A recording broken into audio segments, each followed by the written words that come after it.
It is now 7 o'clock. I will turn the meeting over to you for tonight's Planning and Development Committee meeting.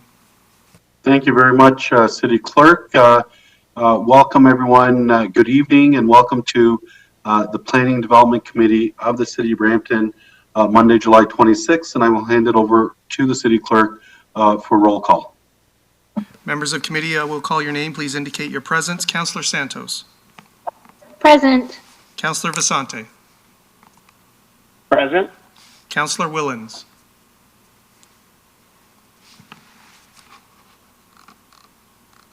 I'll come back. I don't see Councillor Willens present at the moment. Councillor Paleshi. Present. Councillor Bowman. Present. Councillor Williams. Present. Councillor Fortini. Present. Councillor Singh. Don't see Councillor Singh. I'll come back. Councillor Dillon. I don't see Councillor Dillon. I'll call Councillor Willens again. I'll call Councillor Singh. I'll call Councillor Dillon. And the chair is present. So, Mr. Chair, you do have quorum. You do have 7 members present. Thank you very much, City Clerk. Our next item is approval of the agenda. Does any member wish to add business item to tonight's meeting? I do see Councillor Paleshi, you are requesting deferral. Would that be at this stage, City Clerk?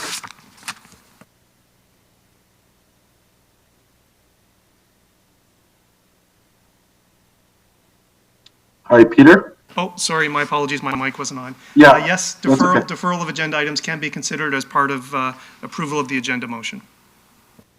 Okay, I see anyone else. I see no further comments, so I do have Mr. Chair? a motion. Yep. So I just wish to notify members of committee, there was an item, 2 items listed on today's agenda. Item 6.4, which were possible delegations, and item 7.12, which was in regard to a site-specific sign bylaw amendment regarding 2514-682 Ontario Incorporated at 3455 Queen Street West in Ward 8. The corresponding report didn't receive the approval in time, and public notice was issued, but the report wasn't available, so staff are recommending that that item be withdrawn, and it will be presented to the August 11th council meeting, for which the recommendations from tonight's meeting will end up in any event, so it's not delaying that approval at all. Okay, thank you very much. So duly noted.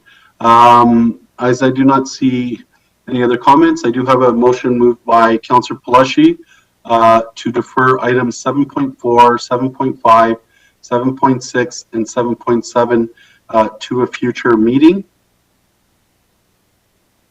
And the motion also would be that the agenda for Planning and Development Committee meeting of July 26 be approved with the suggested changes.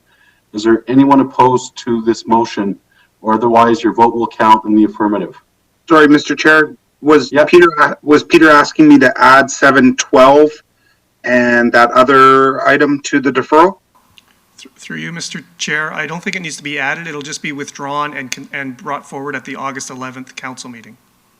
Okay. Okay, thank you. Does any member oppose the motion? I see none. So the motion, there are no objections, so the motion carries. The meetings of municipal councils are to be open to the public for transparency and accountability, and our meetings will continue to be as well, with a few precautions and limitations. In-person attendance at this meeting is very limited. Members and staff are participating electronically in this meeting. The public can still access and participate in the meeting in a number of ways.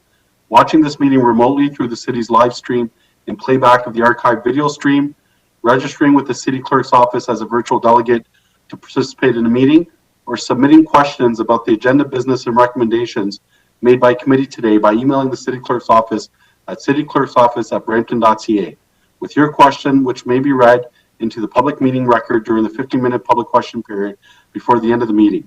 Also, continue to follow important service and public health updates through the city's website at brampton.ca. Our next item is declaration of interest under the Municipal Conflict of Interest Act. Do any members have a declaration of pecuniary interest under the Municipal Conflict of Interest Act for any matter to be considered on today's agenda? I see none. So the clerk will so note for the meeting minutes. As part of our new consent motion process, I will read each agenda item that is subject to the consent motion, and any member may verbally identify the item to be held for debate during the meeting. Any item not held for debate will be considered as part of the consent motion and voted on for approval. Any of the following agenda items will not be subject to the consent motion for approval: delegations, presentations, added new business, member discussion items, public question period, and I'll start reading the relevant agenda items, and members can identify any items to be held for debate. Item 7.8, application to amend the zoning bylaw. Y Guru Investments, Gagnon Walker Domes, Zero Steels Avenue East, to permit a 6-story, 110-room hotel, Ward 3. Next item. Sorry, did anyone want to hold it? No? Okay. Item 7.9, staff report regarding application to amend the zoning bylaw and proposed draft plan of subdivision Glen Shore Investments Incorporated to permit development of industrial business uses. I see none. Item 7.10, staff report regarding application to amend the zoning bylaw, TAC Holborn Malone Given Parsons to permit development of a 2 high-rise mixed-use towers with a connecting podium, Ward 8. I see none. 7.11, staff report regarding application to amend the officials plan and zoning bylaw, draft plan and subdivision, Heritage Credit View Incorporated, Glen Shore and Associates, to permit a 28 residential lot, 4 residential reserve blocks, 2 Valley buffer blocks, and a road widening block, east side of Heritage Road, north of Hamilton Road, Ward 6. Okay, I see none. Minutes 8.1, Cycling Advisory Committee.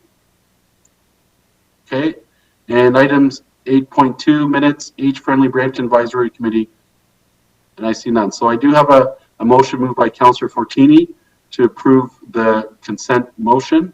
The following items were considered to be routine and non-controversial by committee and were considered at what time.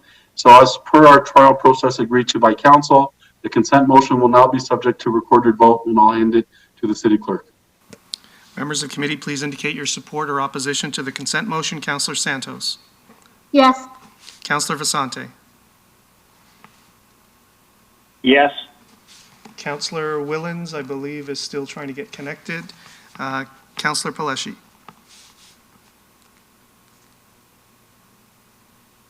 Councillor Paleshi. I'll come back to you. Councillor Bowman. Yes. Councillor Williams. Yes. Councillor Fortini.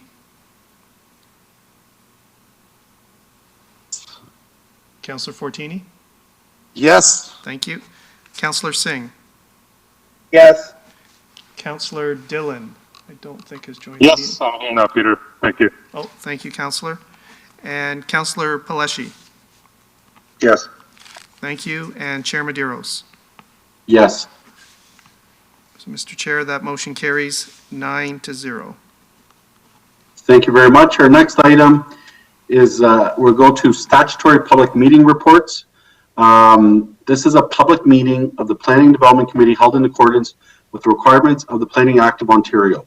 The proposals to be heard at this public meeting are the result of applications made under the Planning Act.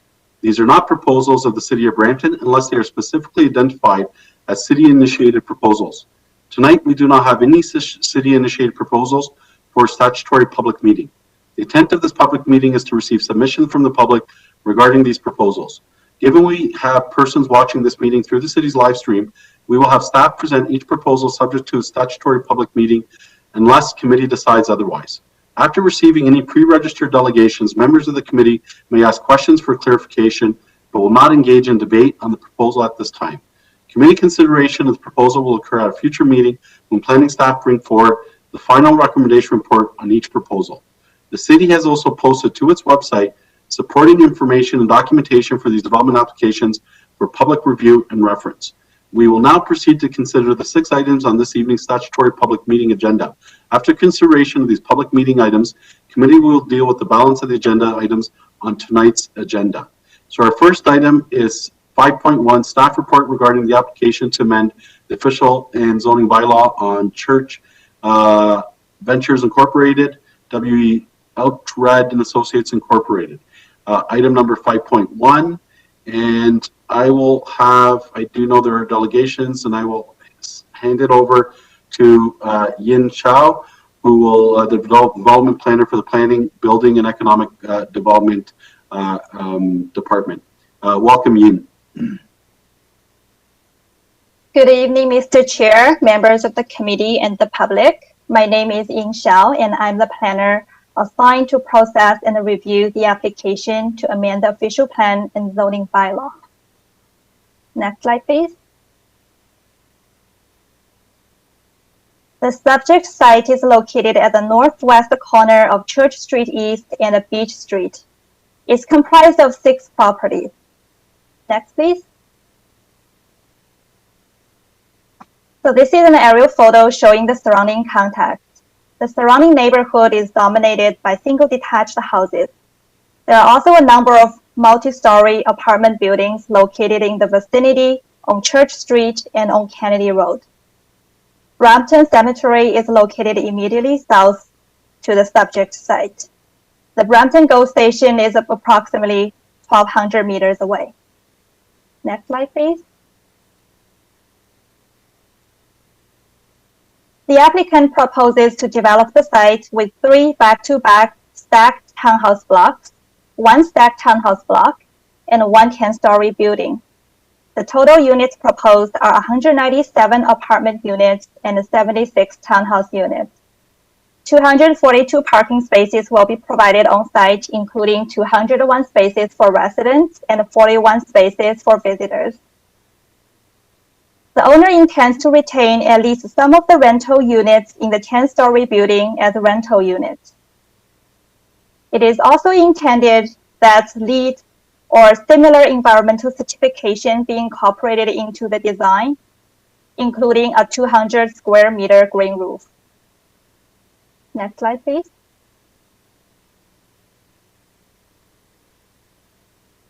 The site contains 4 properties listed on the city's Municipal Register of Cultural Heritage Resources. The applicant is proposing to relocate the Heritage Building at 136 Church Street East to the property next door. It is also proposed that the front portion of the dwelling at 61 Beach Street be reconstructed and incorporated into the development. The buildings located at 55, 59, and 61 Beach Street will be demolished. Next, please. The following 2 slides will show some renderings and perspective drawings of the development. This one is viewed from the Church Street. Next, please. This is a northwest view. Next slide, please. The application will be evaluated against the existing provincial and municipal planning policies. Next, please. The official plan designation of the property is residential, which permits a broad range of residential uses. An official plan amendment is required to permit the proposed density. Next, please. The Brampton Flower Town Secondary Plan designates the property low-density residential, which only allows for single detached dwellings with a maximum density of 30 units per net hectare. The applicant is proposing to redesignate the site to high-density residential. Next slide, please. The property is zoned residential single detached B by the zoning bylaw. The applicant is proposing to rezone the property to residential apartment zone with site-specific provisions. Next, please. The application is currently under review and several technical considerations have been identified. Heritage resources. site contains properties listed on the city's Municipal Register of Cultural Heritage Resources. The proposed demolition and relocation of these properties and its impact on the city's heritage resources will be evaluated by heritage planning staff. Transition to existing neighborhoods. The site is surrounded by existing low-density residential developments.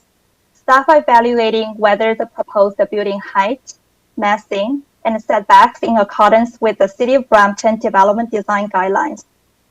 In particular, as it relates to the transition to existing low-density neighborhoods, including any shadowing or privacy concerns. Parking.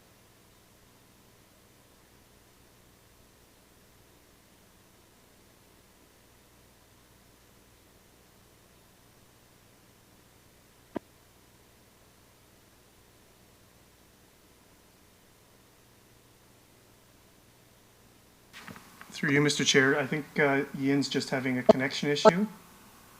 We'll just wait a moment to see if she gets reconnected. Hello, can you hear me? We can hear you now. You were disconnected Okay. for a moment. Okay. Did I go through parking? Parking. Okay, sorry. So the applicant is proposing a reduced vehicular parking rate at 0.73 spaces per unit for residents and 0.15 spaces per unit. Staff are evaluating whether the number of proposed parking spaces are sufficient to meet the demand. Amenity space. Staff are reviewing the site layout to identify opportunities to improve the design of amenity space, such as eliminating at-grade parking, creating a larger centralized courtyard, and providing a landscape treatment between townhouse blocks. Next slide, please.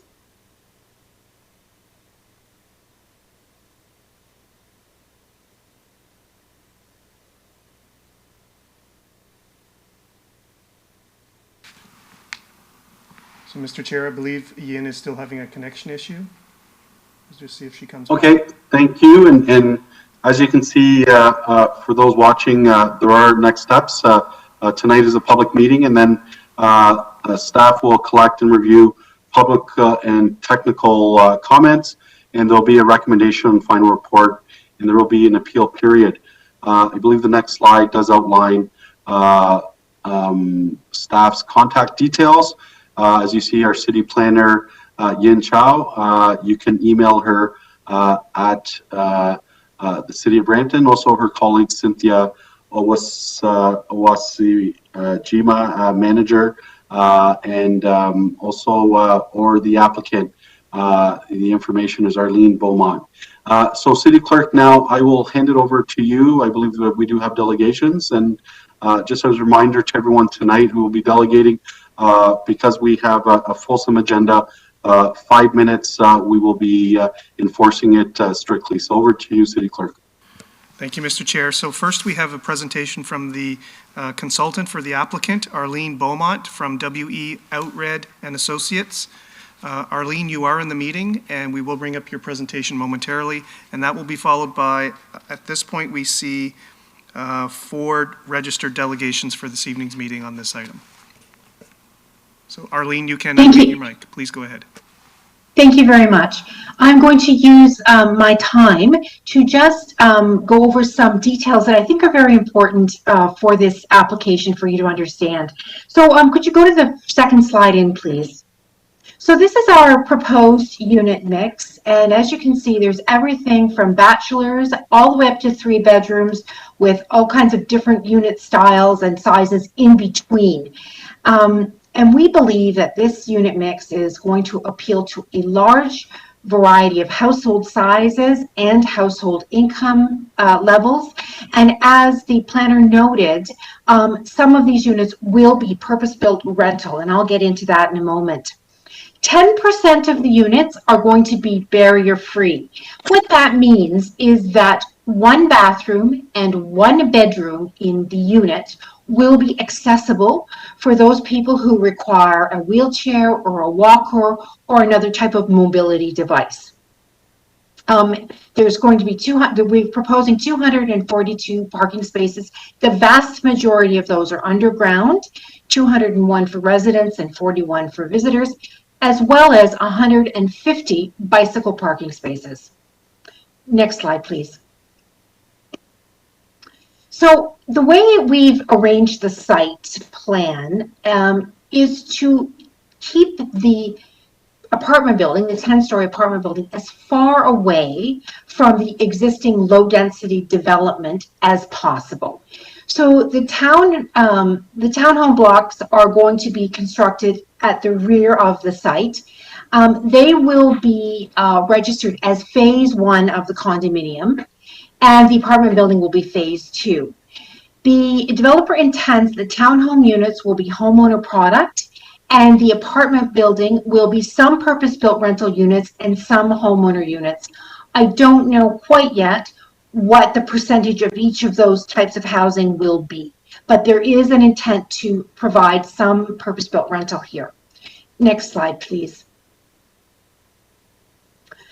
I think it's important to note that this site is only about a block away from the Urban Growth Center. Next slide, please. And it's also within the proposed major transit station area at Center and Queen. This particular page is actually from the region's study of the major transit station areas, and it's on their website right now. Next slide, please. So as I mentioned, the townhome blocks are going to be located adjacent to the existing low-density development, and they're going to serve as a buffer between the detached dwellings on McCall Street and the apartment building. The apartment building will be located at the southeast corner of the site, as close to the street as possible. And it will be designed, the building will be designed with a base, a middle, and a top. And the intent of that design is to break up the massing of that building. Next slide, please. So the apartment building will have a 4-story podium. The next stories 4 to 6 will be set back 2 meters, with additional setbacks when you get beyond the 6th floor. There's also going to be balconies and terraces to help to break up that massing. Garbage and loading will be entirely interior to the building, and the municipal trees on the boulevard will be maintained. Next slide, please. We intend to have a full moves access on Beach Street and a second full moves access on Church Street. I believe that you could see there's going to be a driveway that actually runs through the site connecting Beach and Church. The traffic report has concluded that the existing road and transit network are adequate for the proposed development, and the proposed number of parking spaces are sufficient, given that this is going to be very close to the proposed higher order transit on Queen Street. Next slide, please. So we believe this is a great place for this type of high intensity development because the subject property is located 2 blocks north of the Urban Growth Center, within a proposed major transit station area. It's close to schools, shopping, local transit, and GO Transit, and it's in an area that can accommodate growth. I'm happy to answer any questions anyone might have.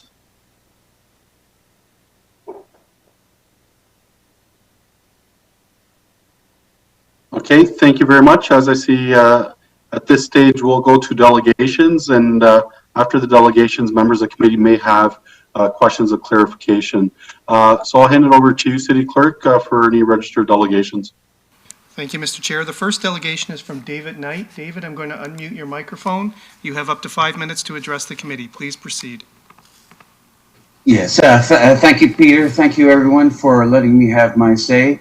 I just want to note before I go into speaking in detail that, Arlene, I see you're also being in this agenda as a presenter. And I don't really think that's fair dealing, but regardless.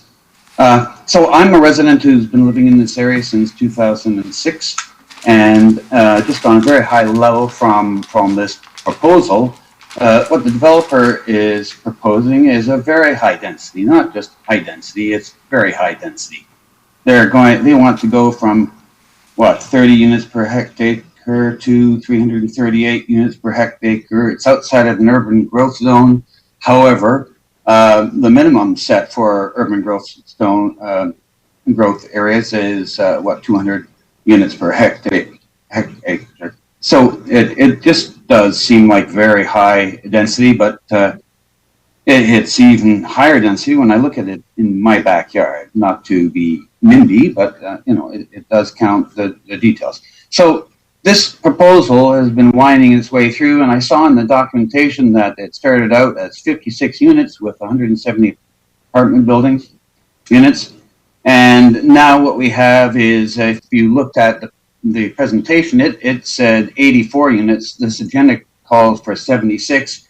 I've seen it as high as 86. It's hard to say exactly what the developer plans, but it went from 56 units and 56 townhomes to 170 units to today, something like between 76 and 86 townhomes and 200 units in the apartment buildings. So there's inconsistencies throughout the documentation that worry me. But in the details, I see that the setback proposed for the northern neighbors is not really being considered. It's very close and in your face, very high building structure. There's no graduation. Basically, we'll be seeing something equivalent to like a wall. And it's not like there's a buffer between us, low density, and this very high density. It's just going straight up.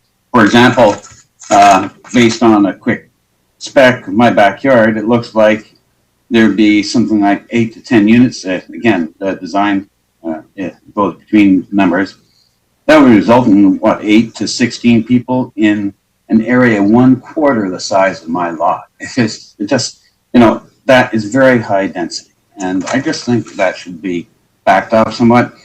The developer is proposing to remove the entire canopy, yet there are some great trees here, and I don't see how that can't be planned in to help retain the canopy that makes Brampton so nice and green. And then the developer, Arlene spoke, developer presenter spoke about traffic data. Well, that traffic data is old. It's 2016. Some of it's 2018. So they assume that COVID is never over in terms of patterns. And I don't agree with that. I think there's going to be spillover into other streets that we'll have to live with, and as will we have to live with any other problems by trying to just keep stuffing in as much as they can. I think the proposal has to at least be backed off. So I don't agree with the numbers that the developer is proposing. I looked through all the documents very carefully. I don't have huge amounts of time. I'm a cancer patient, so I've been trying to catch up to this.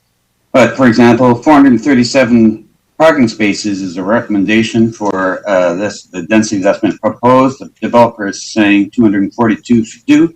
And again, I don't agree on the basis of which this has been assumed. So, and then finally, I'll talk about NIMBY, not my backyard.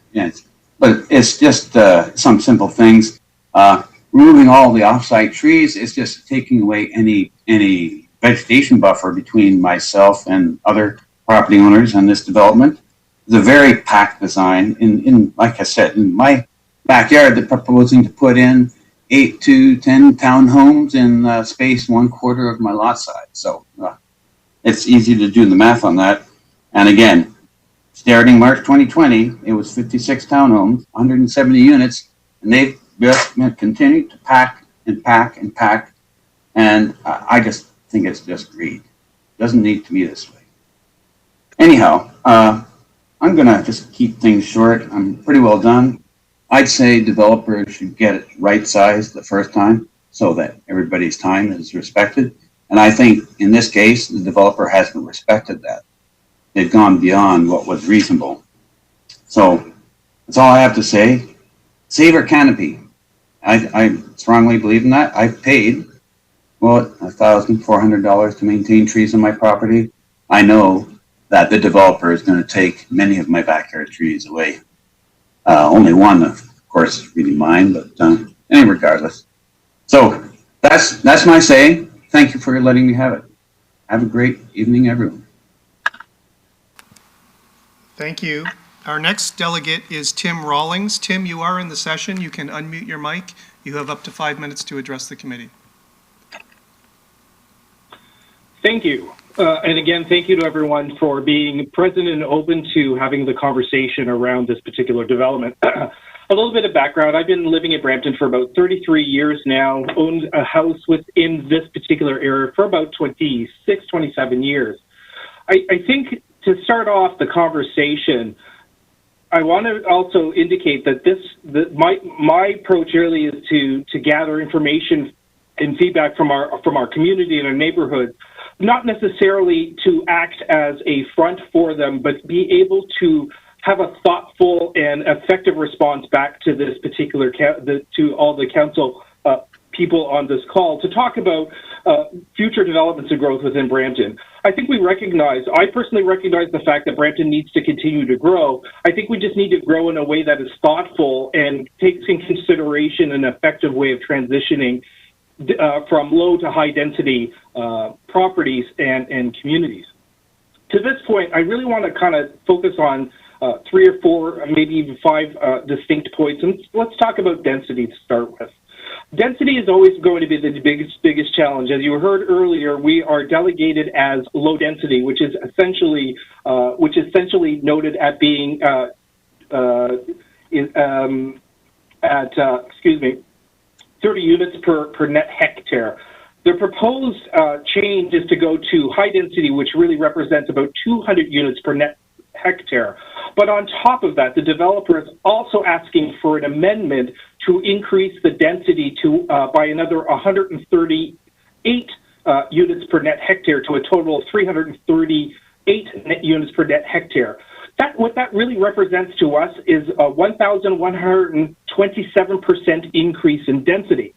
And I guess I want to challenge everyone on this call to say, do we have an example where we, within the city limits, have approved and adopted such a high increase in net density of a particular area?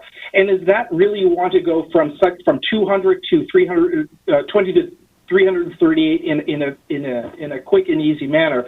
And I really think we need to be thoughtful how we approach that. In terms of parking, I think the challenge is, because of the locations between the MTSA corridor, the proposals that are going forward for the Riverwalk as well as the Brampton Downtown historic developments, there is a desire for us to move towards a non-vehicular based residence areas.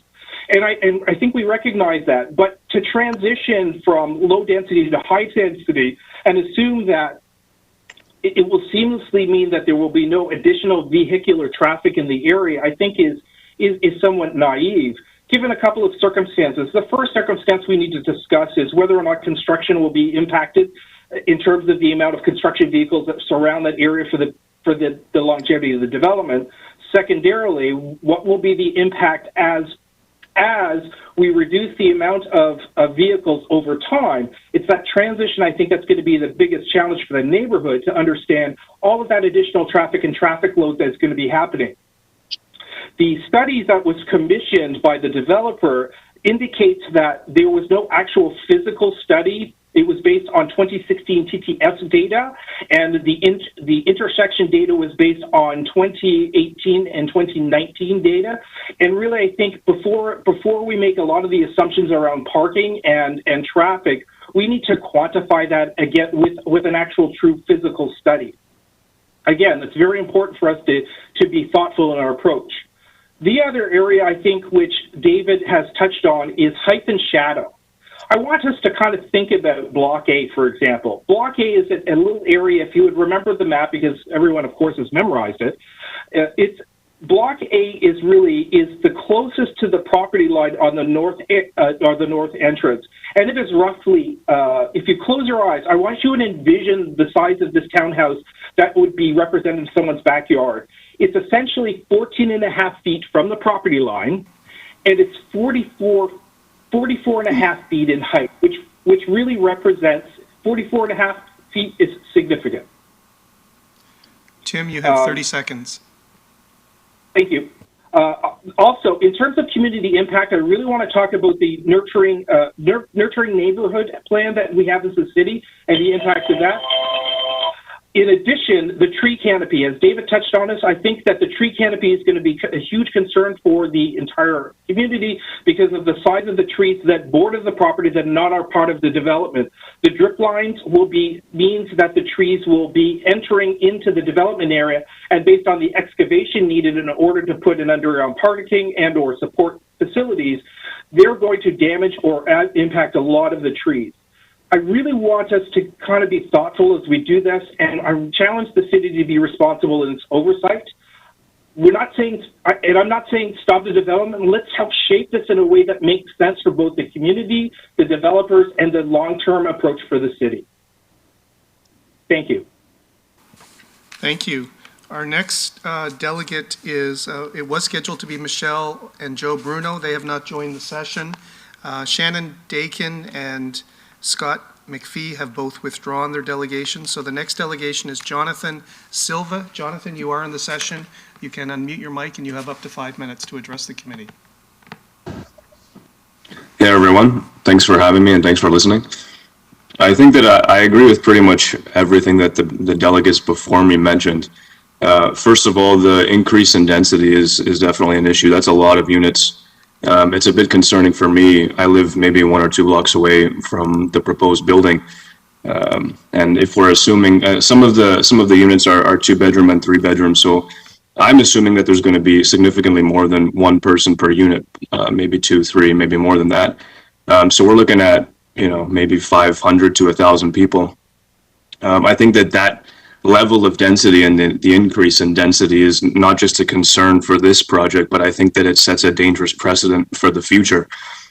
Seems to me that there's a pretty clear trend in this area. The developers are putting up buildings along Queen Street, and this is probably not going to be the last proposed development in this area. And if the entire area increases, the density of this entire area increases similarly, then I think that will probably be an issue.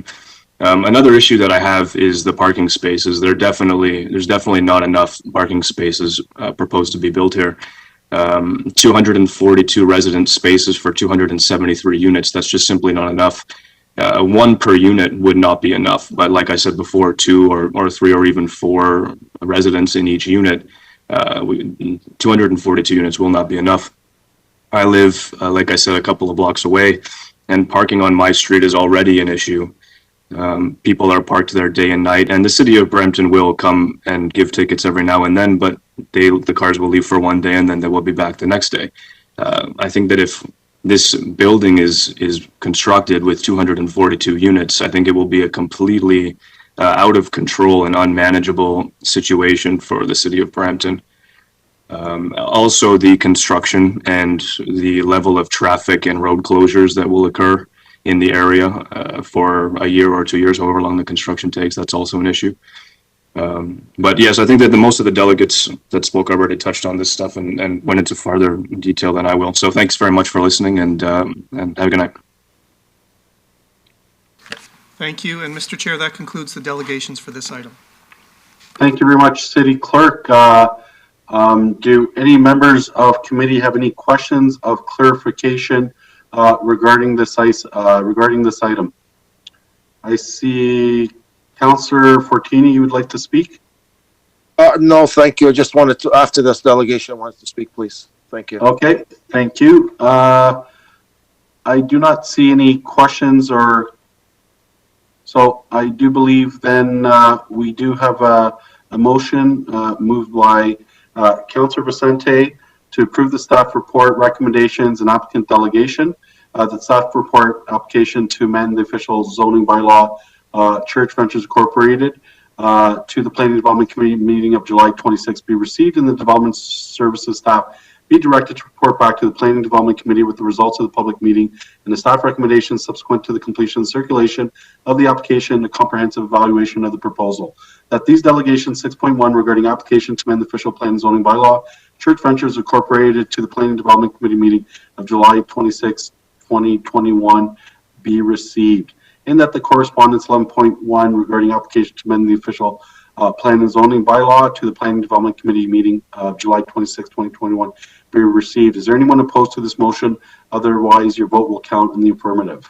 Mr. Chair? Yes. Mr. Chair, if I may, I'm on the list. Oh, I just saw you now. Councilor Vicente, go ahead. Thank you, Mr. Chair. I didn't want to interrupt your very fine summation before the vote. I just have two questions with respect to potential capacity of the area infrastructure in terms of stormwater. Is the area, in fact, able to handle a development like this? And that would be through to staff. Through you, Mr. Chairman, through to Councillor Vicente, Alan Parsons here. Councillor Vicente, staff will provide that information within a later recommendation report. I don't believe we have detailed information relating to the functional servicing report that would have been received with the application at this point in time. That would still be undergoing a review with our staff. But yes, we can reach out to you after this meeting to share further information related to that functional servicing report, and we'll also be speaking to it more formally within the recommendation report at a later point in time as well. Okay, and the other item that I wanted to address is, and it's been a common theme in the correspondence and the delegations this evening, that with respect to trees that are not on the developer's property, I know in the past the City of Brampton has had the need to ensure that trees that are on the property lines are protected. I know that you have to look at this and report back, but can staff provide just a bit of an idea for the residents who are listening? What is the responsibility that a property owner on one side who is developing something have for trees that either are on the property line or their drip line falls across the property line, and those trees would very necessarily potentially be at risk of damage? Like, what provisions do we make or expectations do we have of those developers?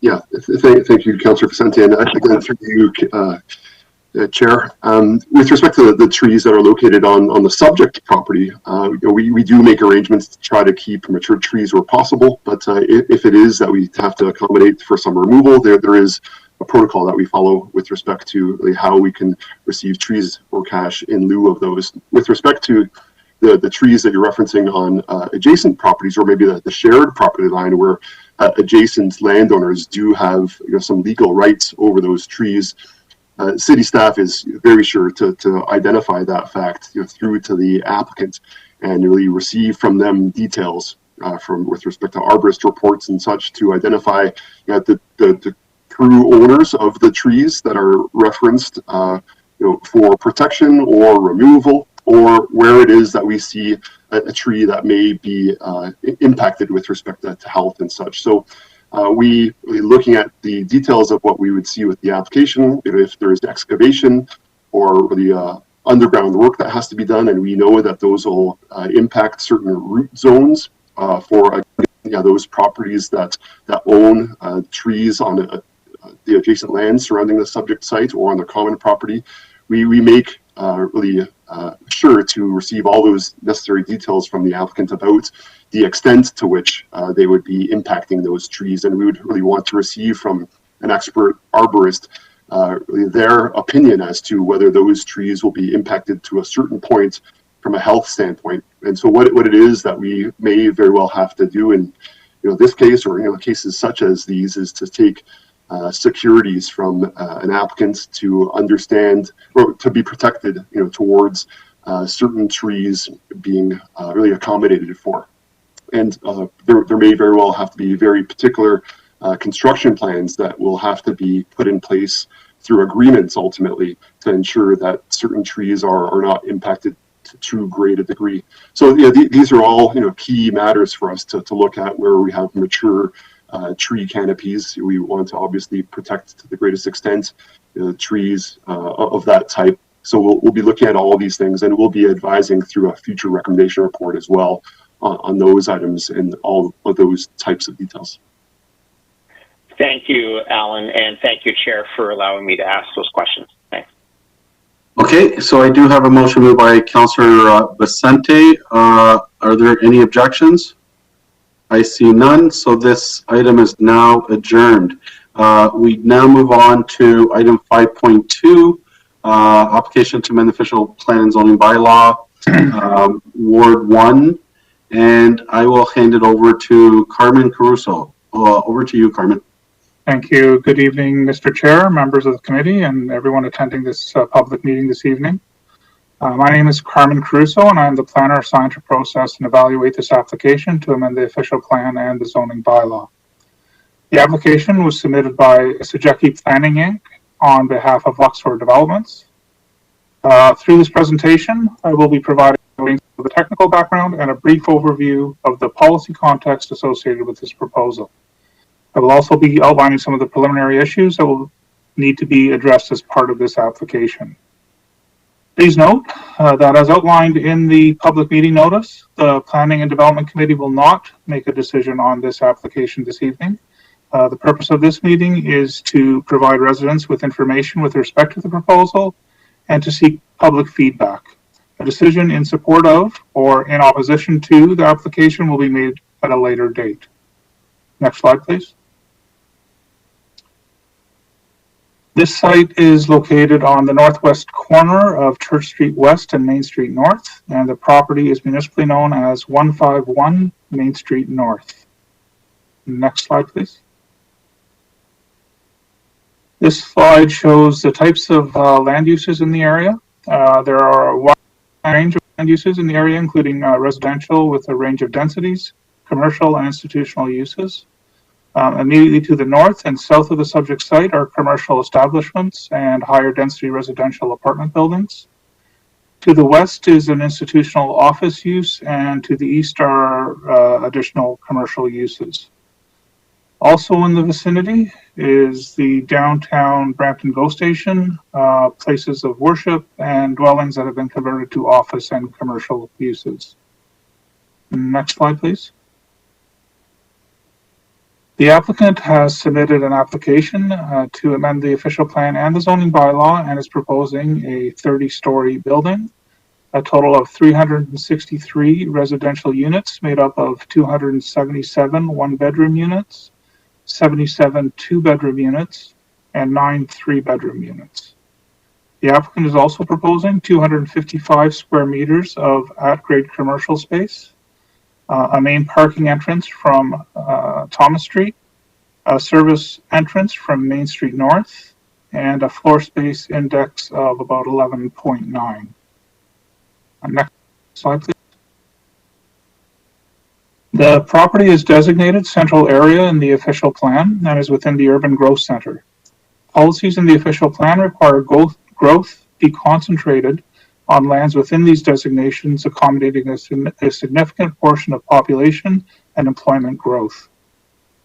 Lands within the central area and urban growth center are preferred locations for investment and intensification, permitting a full range of office, retail, commercial, and service activities, as well as a wide range of residential institutional uses.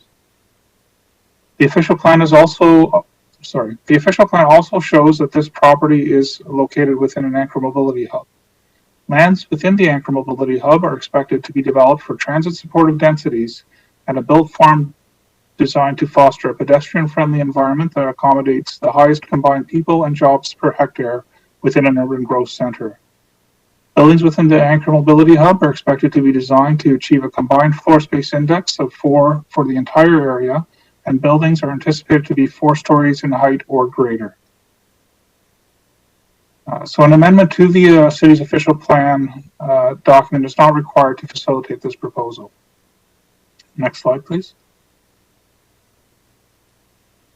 The property is designated Main Street North Development Permit System area in the downtown Brampton secondary plan.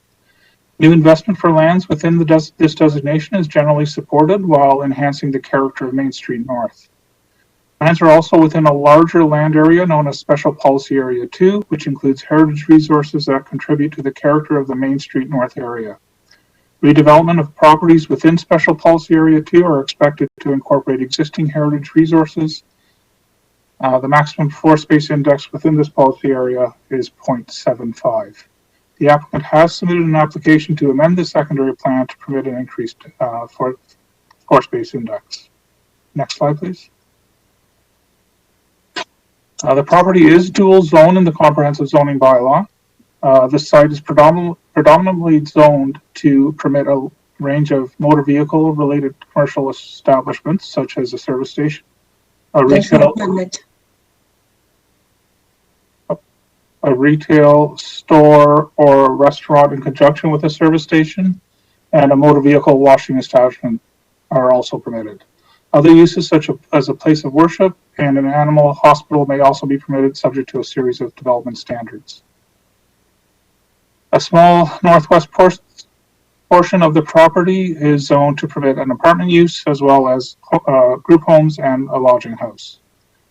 The applicant is proposing to amend the zoning bylaw to permit a 30-story building, a maximum lot coverage of 40%, and an FSI of 13. A number of development standards are also included in the draft zoning bylaw and will be reviewed as part of this proposal. Next slide, please. At this time, the following preliminary issues have been noted. First, the appropriateness of the height and density proposed by the applicant and the anticipated impact on the surrounding neighborhood will be reviewed as part of the application. Second, at this stage, it is unclear if the land to the north, being 159 and 165 Main Street North, can be developed in a reasonable manner over the long term. Staff will review this proposal to ensure that lands to the north are not sterilized for development.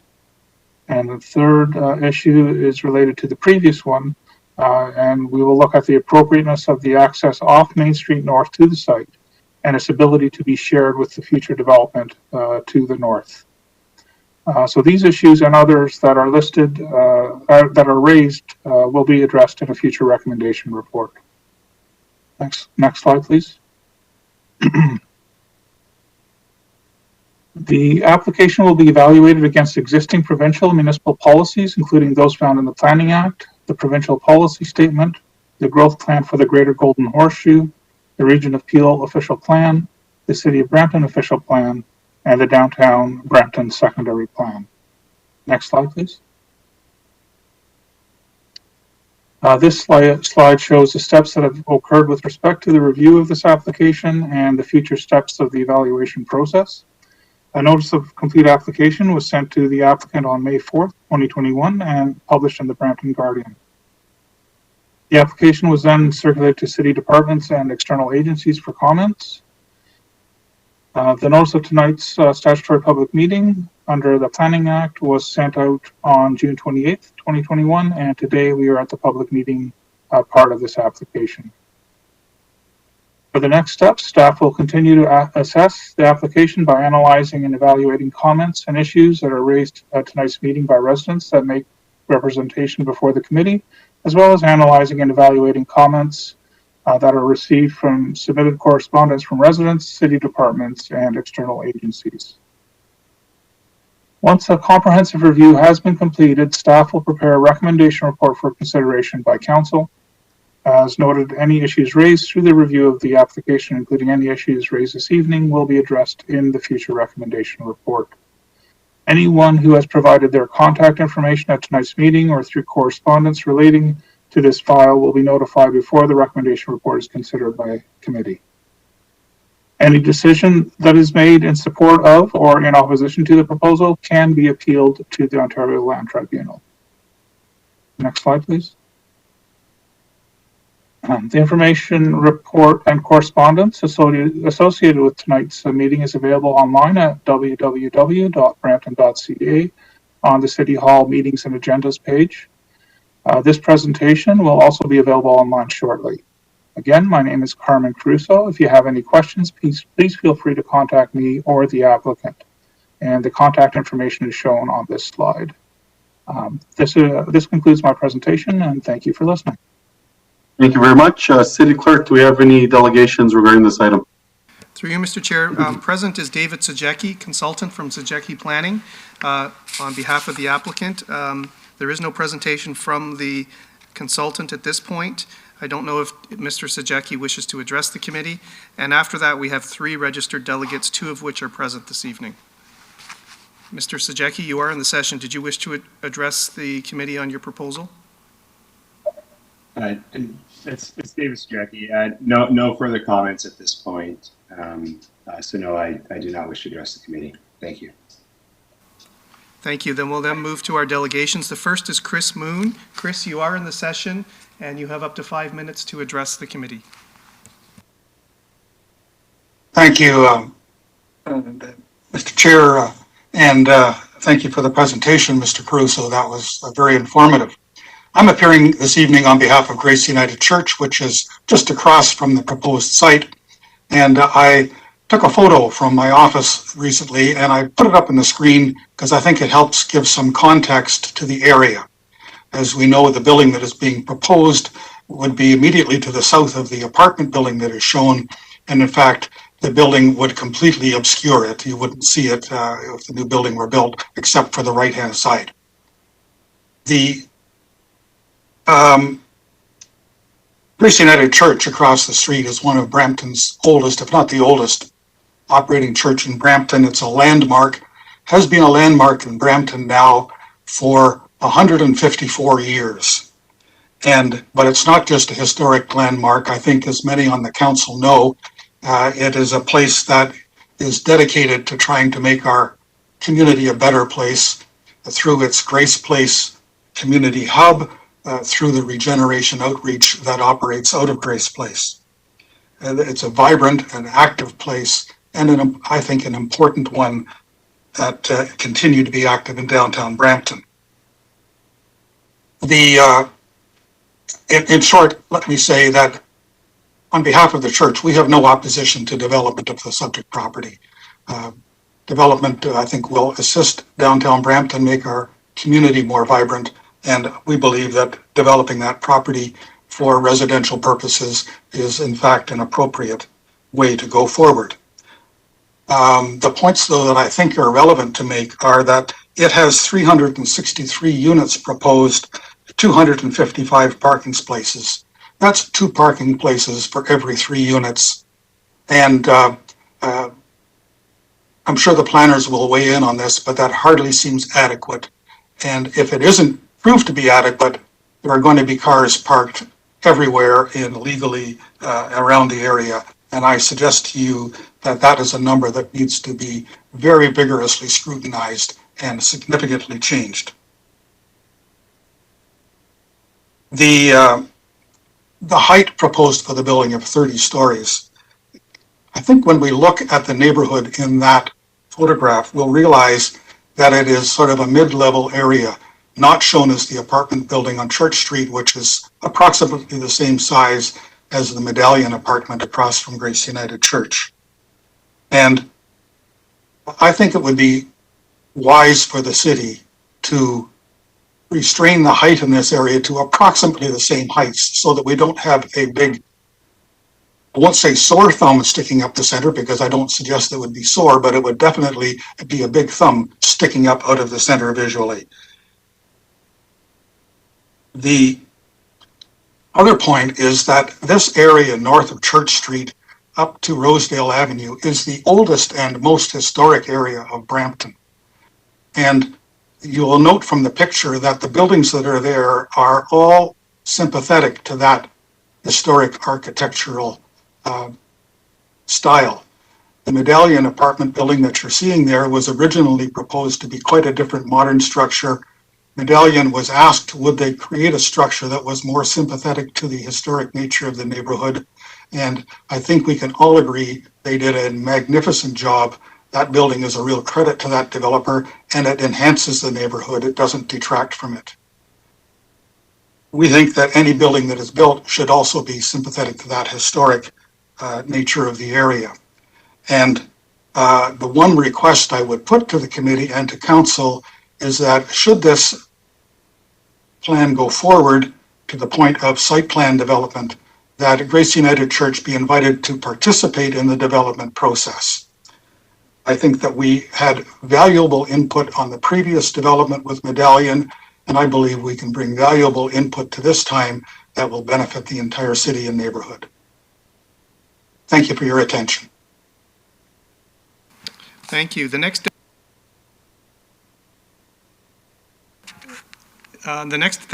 delegate is Yvonne Klima. Yvonne, I see you've connected with 2 devices. You are in the session with your telephone. You can unmute your mic, and to address the committee, you have up to 5 minutes.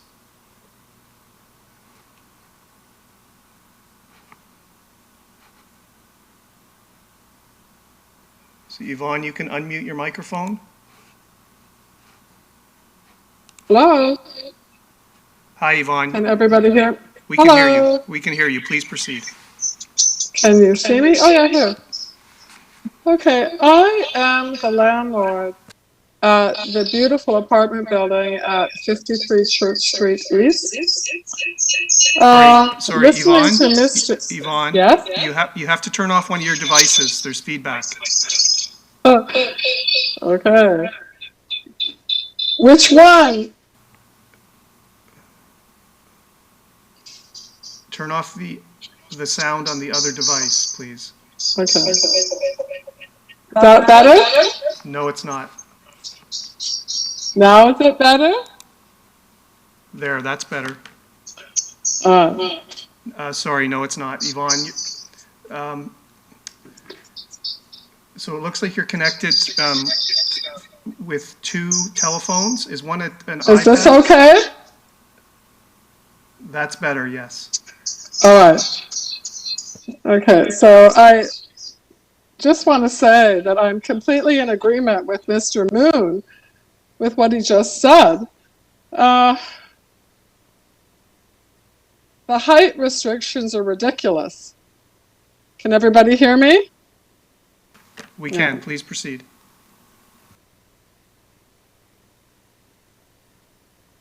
Hello? We can hear you, Yvonne. Please proceed.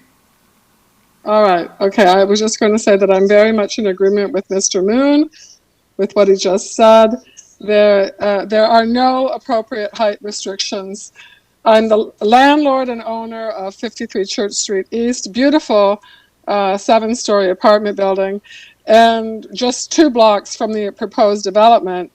I think that the height of this building will change the integrity of downtown Brampton. The building will become an anomaly, and that you should appeal to common sense. And I don't want downtown Brampton to have regrets. Do we want it to look like Mississauga? And that's about all I have to say. I do agree with urban density and proximity to the GO station, but the height of this proposed development will not be attractive, and it should be about half of what the developer says. That's all I need to say. Thanks, everyone, for your attention. Thank you, Yvonne. Mr. Chair, James Law was a registered delegate as well, but James has not joined the session, so that concludes the delegations for this item. Thank you very much, City Clerk. And I do now want a question if members of the committee have any questions of clarification. I see none, so I do have a motion moved by Councillor Santos that the report titled Application to Amend the Official Plan and Zoning Bylaw be referred to the Planning and Development Committee meeting of July 26th be received, that the Development Service staff be directed to report back to the Planning and Development Committee with the results of the public meeting and the staff recommendations subsequent to the completion of the circulation of the application and a comprehensive evaluation of the proposal. that the delegations 6.5 regarding application to amend the official plan and zoning bylaw, the Planning and Development Committee meeting of July 27th be received, and that the correspondence regarding application to amend the official plan and zoning bylaw, Planning and Development Committee meeting of July 27th be received. Is there anyone opposed to this motion? Otherwise, your vote will count in the affirmative. I see there are no objections, so the motion carries. Statutory public meeting for this item is now adjourned. We go now on to item 5.3, application to amend the official plan and zoning bylaw from Gagnon Walker Domes. And I will hand it over now to Carmen Caruso once again. Welcome, Carmen. Mr. Chair? Yes. Just before we begin, Councillor Willens is on the board. Oh, okay. Councillor Willens, go ahead. Thank you through the chair and to Peter Fay, the clerk. I need to declare a conflict on this item as I own property on McLaughlin Road in very close proximity to this proposal. So, Peter, I guess since I didn't have problems signing on here, I don't think there are any problems signing off. So I'll have to excuse myself from this presentation and the delegates and the correspondence. Maybe perhaps Peter or maybe perhaps one of the councillors can text me when this item is through and I'll try to get back on. Thank you. Thank you, Councillor Willens, and City Clerk will duly note it, and I'll hand it over to you, Carmen. Thank you very much. Thanks again, Mr. Chair, and good evening again, Mr. Chair, members of the committee, and everyone attending the meeting. Again, my name is Carmen Caruso, and I'm the planner assigned to review this application to amend the official plan and the zoning bylaw. The application was submitted by Gagnon Walker Domes Limited on behalf of 190532 Ontario, Inc. As with the last presentation, I will be providing some of the technical background and a brief overview of the policy context associated with this proposal, and also outlining some of the preliminary issues that will need to be addressed as part of the application. It is worth noting again that, as outlined in the public meeting notice, the Planning and Development Committee will not make a decision on this application this evening.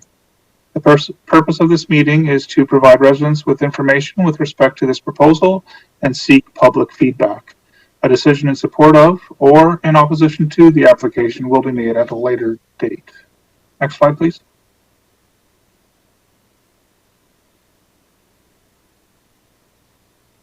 The site for this proposal is located on the west side of McLaughlin Road, on the east side of McLaughlin Road, north between Potter's Wheel Gate and Van Scott Drive, and municipally known as 10,785, 10,799, 10,807, and 10,817 McLaughlin Road North. Next slide, please. This slide does show the land uses in the area. So the subject site contains 4 single detached dwellings, which are proposed to be demolished. The main land use in the vicinity is made up of low-density residential dwellings consisting of predominantly single detached and semi-detached and townhouse units. Immediately to the north of the subject site is a stormwater management facility, and to the south and east of the site is low-density housing. Also in the vicinity is a commercial plaza, a National Heritage floodplain channel, and another stormwater management pond. Next slide, please. This slide indicates the extent of the property owners who would have received the public notice for this application. The notification area extends 240 meters beyond the subject site in all directions. Notice of the public meeting for this application was also published in the Brampton Guardian, and a sign describing the application was also posted on the property. The legislative notice requirements under the Planning Act and the more stringent notice requirements in the official plan have been satisfied for this application. Next slide, please. This slide indicates, the applicant has submitted a development application to amend the official plan and zoning bylaw.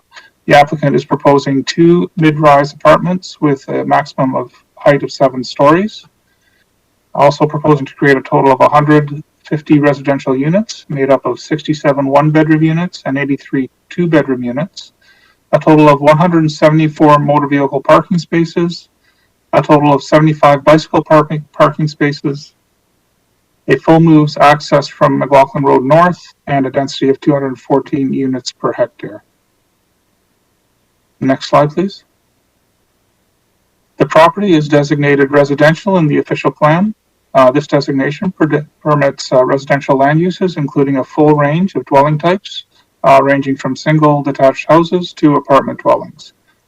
Complementary commercial, institutional, and public uses are also permitted. An amendment to the city's main official plan document is not required to facilitate this proposal. Next slide, please. The site is designated low and medium density residential in the Northwest Sandalwood Parkway secondary plan. Lands within this designation are permitted to develop with single attached, semi-detached, and townhouse dwelling units at a density of approximately 32 units per residential hectare.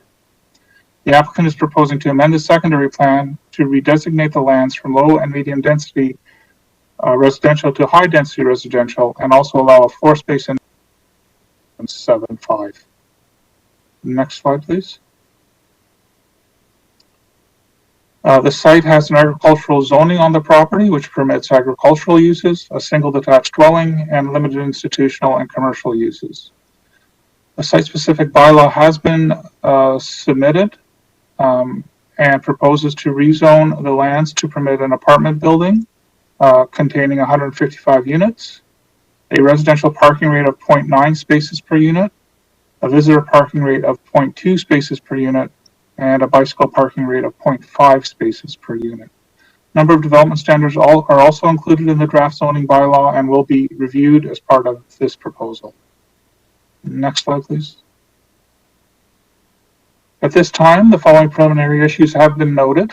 First, the appropriateness of the proposed height and density will be reviewed. Secondly, a review of the suitability of the access to McLaughlin Road North will be evaluated. And third, the suitability of the proposal based on the compatibility with the and the potential impacts on the surrounding low-density neighborhoods will be reviewed. These issues and others will be addressed in a future recommendation report. Next slide, please.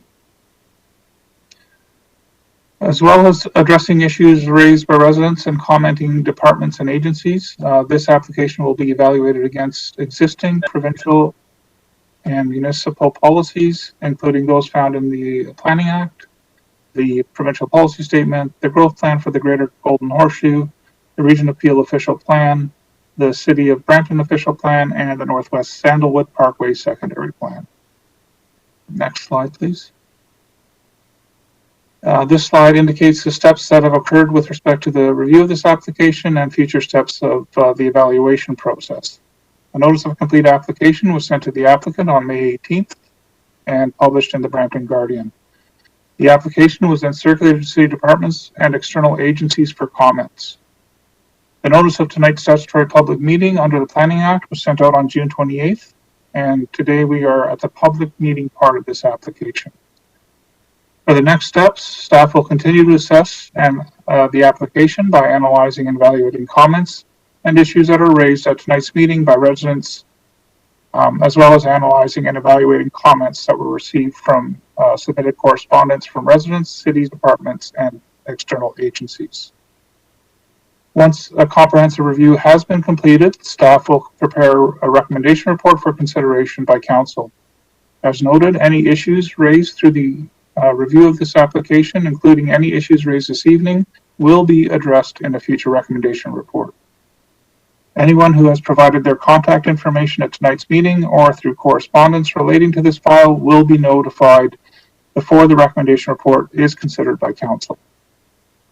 Any decision the council makes in support of or in opposition to the application can be appealed to the Ontario Land Tribunal. Next slide, please. So again, the information for this application and the correspondence associated with tonight's meeting is available online at www.brampton.ca on the City Hall Meetings and Agendas page. This presentation will also be online shortly. Again, name is Carmen Caruso. If you have any questions, please feel free to contact myself or the applicant. And the slide shows the contact information. This concludes my presentation, and thank you. Thank you very much. And City Clerk, does the applicant, would they be delegating tonight? Through you, Mr. Chair, yes. The applicant, Mark Denardis, Ganyel Walker Domes, is present. Mark, you are in the session. We're just going to bring up your presentation, and you have up to 5 minutes to address the committee. Please proceed. Thank you, Peter. Good evening, Mr. Chairman, members of the committee, city staff, members of the public. My name is Mark Denardis. I'm a planning associate from GWD Planners. Our office is planning consultant to numbered company 190532 Ontario Inc. and its affiliated companies. Next slide. So just some quick facts on the properties.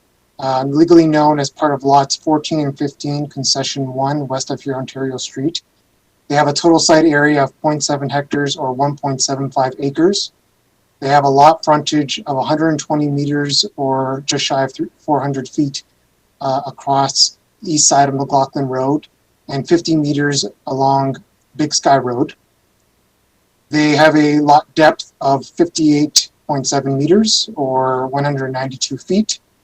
The existing uses consist of 4 single detached residential dwellings, and each of the dwellings have its own private driveway access onto McLaughlin Road. It's important to understand that these properties are best understood as being orphaned properties.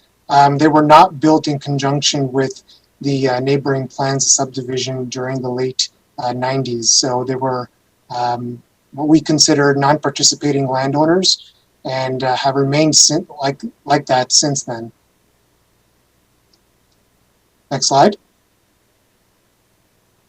So these photos are just some select street view photos looking east towards the properties on McLaughlin Road. Next slide. And this is a bird's eye view looking southeast towards the properties and the neighboring city stormwater management pond and the floodplain lands to the west. Next slide. So the surrounding area is characterized by the following general land uses: a stormwater management pond, residential dwellings to the north, residential dwellings to the south, and commercial uses beyond to the south. Big Sky Road, a portion of the stormwater management pond and residential dwellings to the east. McLaughlin Road, floodplain lands to the west and residential dwellings beyond. Next slide.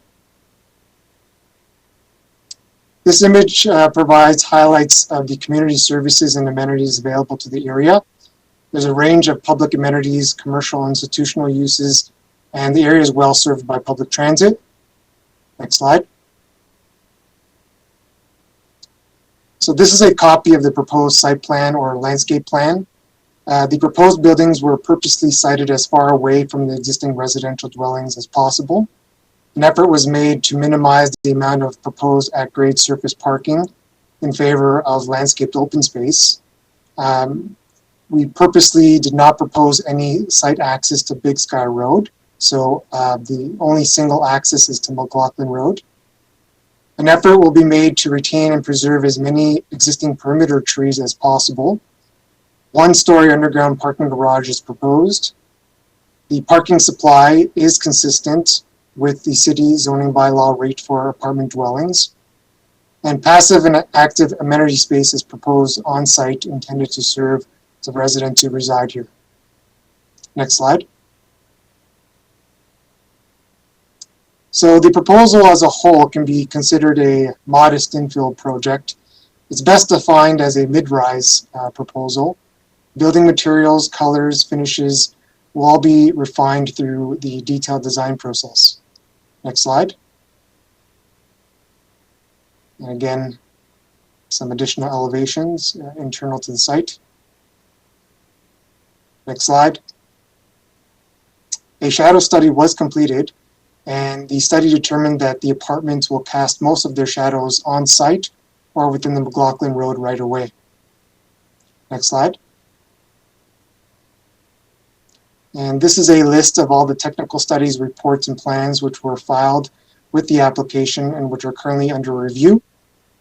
Just to note a few of them, there was a traffic study, a noise study, engineering and environmental reports, as well as a tree preservation and inventory plan report. Next slide. So in terms of next steps, no recommendations or decisions on the application will be made at tonight's meeting. Written and oral submissions will be taken under consideration. A city recommendation report will be considered by the planning committee at a future date. And to be added to the notification list, requests must be submitted to City Clerk's office. Thank you, and I'm happy to answer any questions committee members may have. Thank you very much. I do see Councillor Pelosi does have a request to speak before our delegations. Go ahead, Councillor Pelosi. Thank you, Mr. Chair. Just wanted to get on before the list of delegations come on to start asking some of their questions and putting forward their views.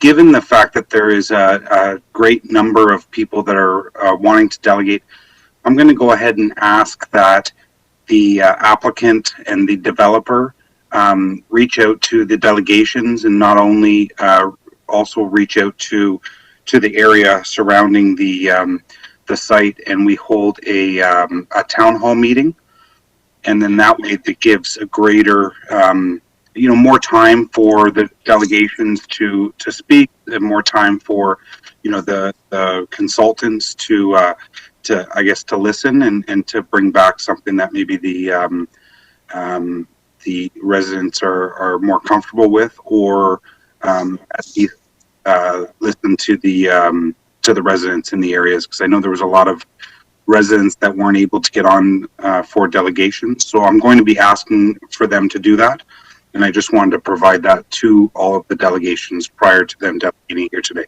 Thank you, Mr. Chair. Okay, thank you, Councillor Pelosi. Now to you, City Clerk, for our delegations. Thank you. Thank you, Mr. Chair. So there are 23 registered delegates, a number of which are present this evening. Not all are present. And the first delegation, just bear with me here, is Igor Kalintchev. And Igor, you are in the session. Igor has submitted an audio delegation, which is short, after which he'll be speaking. So I'm just going to play the audio delegation first.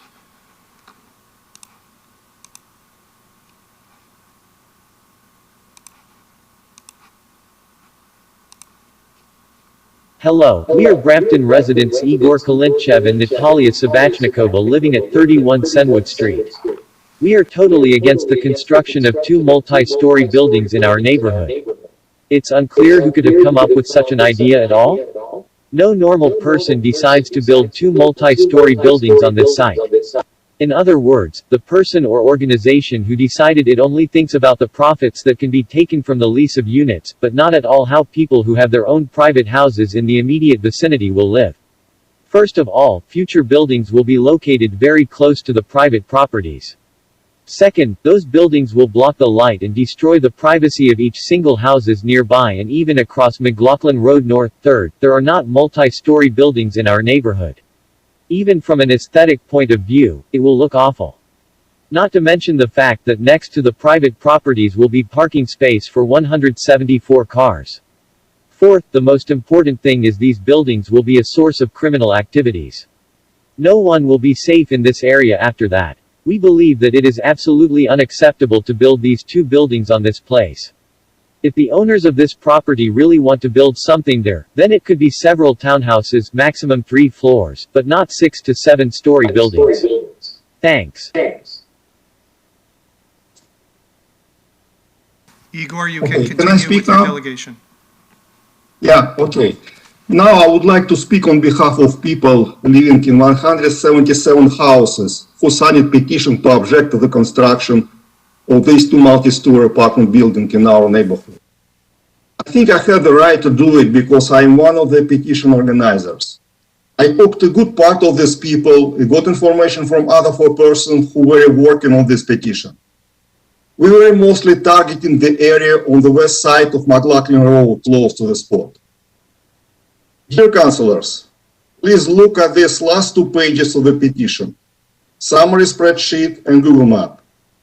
They show that a big part of houses in the area oppose this construction. Practically the whole Sandwood Street, Knightwood, Sandyside, Harwood, Kelton Road, Pennock, and Lena Gate are against the proposed plan. When I was going door to door after introduction, I was showing them the draft plan that was on page 3 of the letter City of Brampton mailed us. I was silent after it because they had started talking like, my God, it's impossible. No way. Are they crazy? Did they lose their mind? How can they do it to us? They weren't telling me we had invested in the houses to live in this suburban area. Surroundings were okay so far. Now our home value would decrease. Summarizing, no one would like 2 towers in your backyard. This rezoning means changing the character of this suburban neighborhood. Residents would like to continue to live in the flower city they bought their houses in, and do not expect high-rise towers blocking the sun, air, and natural beauty. 174 cars are being added to the traffic on McLaughlin, which directly impacts all residents in our block. And finally, I would hope that our elected official would listen to the current homeowners in this area and not approve the proposal for rezoning. Thank you. Thank you. The next speaker is Essa Kwakwish. Essa, you can unmute your mic, and you have up to 5 minutes to address the committee. Thank you. My name is Issa Kakish, and we reside, my wife and I and my children, we reside at 13 Big Sky Road, which is literally across the street from, I believe, Building A. And, you know, the biggest reason why we moved to this area is because it's quiet. There's not a lot of traffic. Sorry, Essa, it's Peter, sorry. Yes. You're cutting in and out. We're just hearing a little. Am I? That's much louder, that much better. Is that better? Is this better? No, that's not better. Mr. Chair, I don't know if you can hear, but in the chambers, we can't hear. Is this better now? Yes, that's better. Okay. You know, we value our privacy.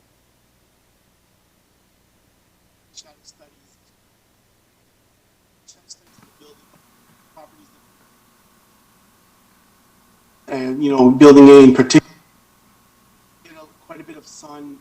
Sorry, Essa, my apologies. You're cutting in and out. Mr. Chair, 1 second. can you hear as well? I just want to make sure the members of the committee can hear the delegate. It's the same, Peter. It's cutting in and out for us. Okay. So Essa, you're going to have to resolve your microphone. Is this better? Essa, I'm going to put you on pause. You're going to have to resolve your microphone issue, and we'll come back and we'll try you in a little bit. Is this better? Thank you. So, Mr. Chair, the next delegate is Roy Fernandez. Roy, you are in the session. You have up to 5 minutes to address the committee. Thank you for your time, councillors and everyone at the meeting. Just a number of points that the analysis and studies from the developer that I feel were lacking. I've categorized them starting with noise pollution. With 150 proposed units, that's HVAC equipment that's going to be running, whether it's one single unit at the top of the building or multiple individual units for each unit. That's well outside the decibel levels that they put into the study. Next would be the garbage disposal and collection. The plans indicate that the garbage bins themselves would be placed adjacent to Big Sky Road, which would be, in my case, particularly right next to my house. And there's options to be putting that inside their own building or in the underground parking, as opposed to directly beside existing residential units. In terms of the underground parking itself, the opening and closing of doors would create a lot more noise, vehicular noise as well. The doors opening and closing, even the vehicles accelerating to make it up the ramp. And lastly, in terms of noise pollution, is a playground and gazebo area, common space is planned between buildings A and B. Again, that's going to attract more people to the area, which means more noise to the area, more gatherings. In terms of the environmental issues, back to the garbage bins, that's more garbage and debris that would be in the area. Again, given that the garbage bins are outside, it's more debris that would get blown around by the wind and more onto existing properties. Although the developer mentioned they would attempt to keep trees, and looking at the plans closely, almost all of the trees on the existing property, including my property line, would be eliminated. They would only keep the trees outside of the development. There's a lot of trees there that are already mature. There are no small trees, and that's what would be planned if anything new went in. There's concerns about wildlife being displaced that are in the area because there's a lot of green space around it. Water runoff, grading, and flooding concerns with paving and construction in the area. There's existing water wells on at least 2 of the properties, if not all 4. Even though they're not being used right now, they're closed off. That would be potentially damaging to the water table that's underneath that connects into the stormwater management and the water table below ground. It's also beside a storm water management pond. That green space is not maintained. When we purchased our property here, it was specifically advertised to us as a non-maintained property by the city of Brampton, meaning there wouldn't be people gathering there, there wouldn't be parties, wouldn't be street lights, anything like that. So a proposal of this size would just bring more people to the area and eventually ruin that green space that's there. There would also be increased traffic to the area with the 150 units and cars. There'd be a lot more pedestrians, a lot more people. Again, not enough parking is a common theme with all of these developments. That would mean more cars parked and more traffic onto the local residential existing roads in the neighborhood already. In terms of light pollution, 2 buildings of that size would mean lots of exterior lights to the building, parking lights, entrance exit lights, and even just the units themselves. That's a lot of nighttime light now that would be cast onto our residential area and all the neighborhood in the area. Roy, you're at 5 minutes, so if you could wrap up, please. Okay. Added it shorter, but in conclusion, the proposed site is well outside all urban growth centers and conceptual urban growth centers as indicated within the city's own plan. It also lies well outside the Huron-Ontario Street primary intensification corridor boundary. It's more than a kilometer outside of that. So something of this size is well beyond what we would consider reasonable. It would have a significant impact to the existing neighborhood. All plans and city plans indicate that it should be complementary to the neighborhood. The images themselves show the same colors, but the images are misleading in terms of the size of the building. It makes it seem like they're just a bit higher than the existing residential when at 7 stories. That'd be more than double what's currently there. And it's far in excess what any reasonable person could be considered a reasonable request to go from low density, which is what we have right now, and to go to the extremely high density by having 150 units. It's not in agreement with anything that's in the neighborhood now. And there's already limited resources. There's no schools, recreation centers, green spaces, nothing else being planned in addition with that building to complement that amount of people coming in. Thank you for your time, and good night, everyone. Thank you. Our next speaker is Rajiv Waraku. Rajiv, you can unmute your mic. You have up to 5 minutes to address the committee. Good evening, Peter. Good evening, Mr. Chair, council members, members of the community development team, and members of the public. Thank you for your time. As a resident of Unit 280 Banker Drive, which is just literally 40 meters away from the proposed plan, we are definitely, as a resident and representing all my resident friend colleagues and my folks around the area, opposing this proposal. Couple of things. Most important, and Mr. Carman also mentioned that when you're talking about this proposal, I'm not sure, you're talking about, north of Peter Wheel Drives, south of Vanskirt, east of McLaughlin. But none of you guys, neither the plan is talking about that it's west of Big Sky. Big Sky Road is the street which is literally touching this area. Right now, as there are 4 detached homes, this entire neighborhood, we all have been living here, most of us, since the beginning, 2005 or 2006. And this subdivision was meant for detached homes. And right now you have 4 detached homes there. And now all of a sudden you want to create a multi-story building from low density to high density. Absolutely not acceptable. I don't want to repeat what my colleague neighbor said about noise pollution. We don't have resources. The amount of traffic is going to create. But most importantly, what I want to bring it to the attention of the councillor, especially the councillor for the Ward 2 and 6, Mr. Palashi and Mr. Williams, that when we received the notices, I live 40 meters away from the unit. I did not receive the notification from the city, and I had brought that to the attention of Mr. Carmen and also the council members. Not just me, many residents did not receive any notices. So definitely there was some issue. I don't know what's going on. Why were we ignored when we are the most impacted residents of this proposed plan? Language barriers. We have a lot of people who do not speak English, and they are all the residents on that street. Everybody was ignored. There is no transparency. For proposed reason, I'm opposing because of the home value. The value of the houses are going to go down because of bringing those high density, apartments. Is the city going to be responsible for the values of the houses when they're going to go down? That's my biggest question to the city and to the planning committee. It's going to block the view, traffic, speed, noise pollution. Construction, infrastructure. This area is not meant for high. If you really want to build something, we are more than happy to talk about maybe some condominium, townhouses. If that's what you want to build, let's have a discussion about those. But 7-story high-rise is a high-density area, and we don't want that to happen at all. That's what I like to say, and I really like the idea of Councillor Palashi that we would, as a residents, and I can freely talk up on behalf of all the residents in the area, we would be more than happy to have the town hall meeting. And we would like the councillor to come down to the area and see what we are talking about, and then make an informed decision on the basis of the feedback you're receiving from the residents. Thank you. Thank you. The next delegate is Harsimran Mehta. Harsimran, you are in the session. You can turn on your microphone, and we do have your presentation on the screen. You have up to 5 minutes to address the committee. Thank you, guys. Can you hear me? Yes, we can. Awesome.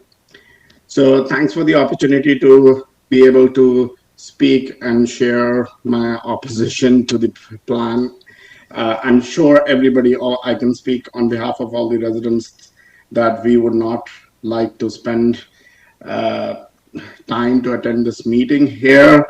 We would prefer, especially after the pandemic, to enjoy the weather and be able to spend time outside with our families. But looking at this proposal, it is completely unacceptable that we have been just after the pandemic that this has been brought up. Most people were not even looking at their mail or expecting this kind of a proposal coming out.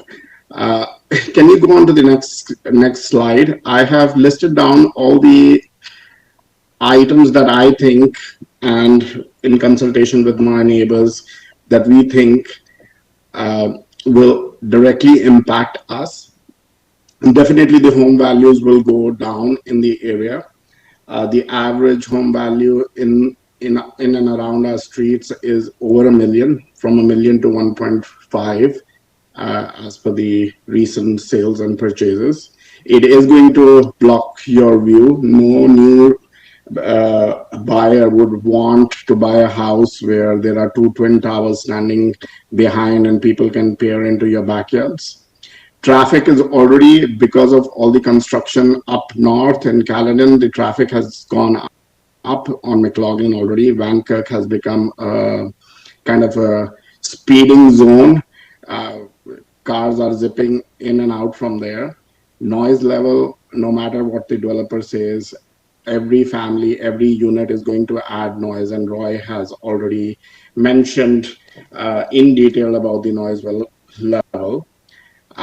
What about the approximately 2 years construction period? We would be impacted by all the heavy machinery and all the construction noise. pollution.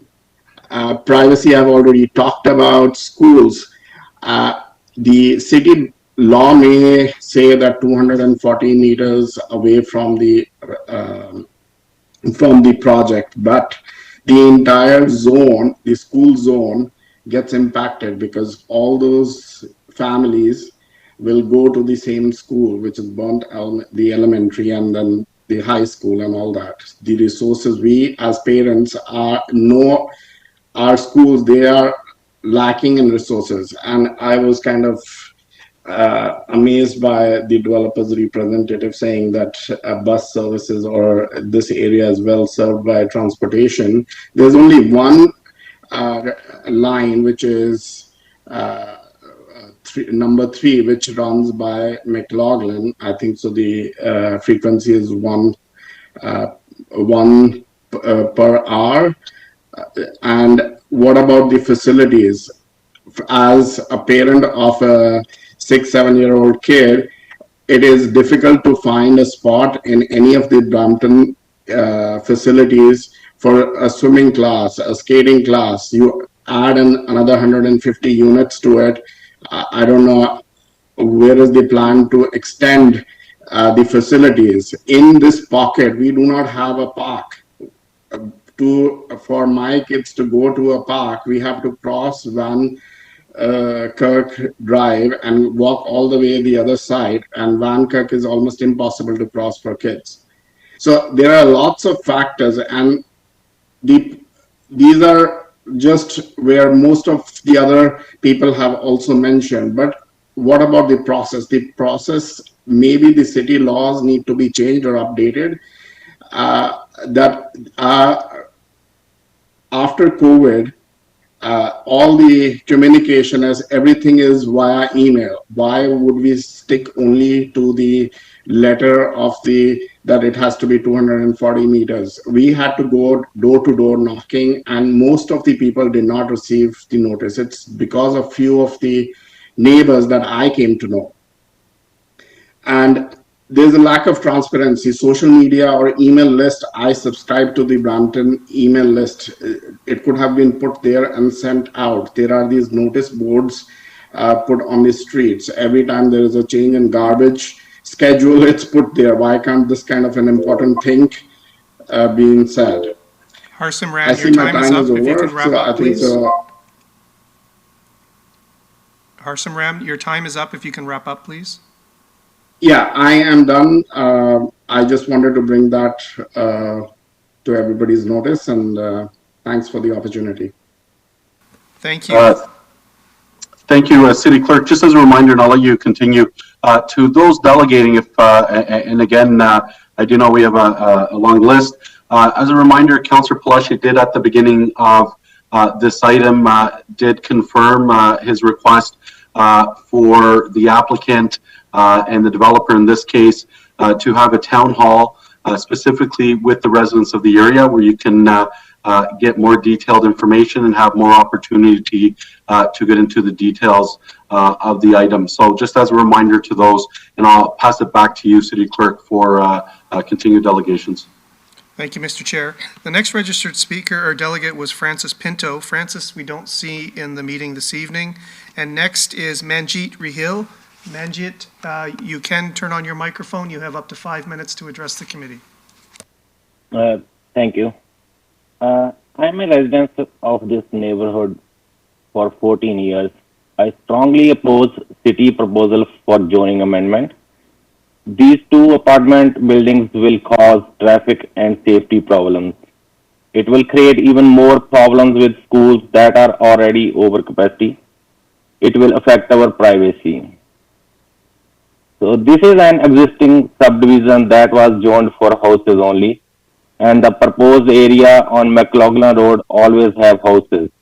These apartments will reduce the value of our property. And again, I oppose this proposal. Thank you. Thank you. The next registered speaker was Gurdeep Mehta. Gurdeep doesn't seem to be present in today's meeting, followed by Anna Kulikova. Anna does not appear to be present in today's meeting. We'll then go on to Rick Oft, Rick, Rick Ott, I'll just bring you into the meeting. Rick, you can unmute your mic. You have up to 5 minutes to address the committee. Hi, can you guys hear me? Yes, we can. Perfect.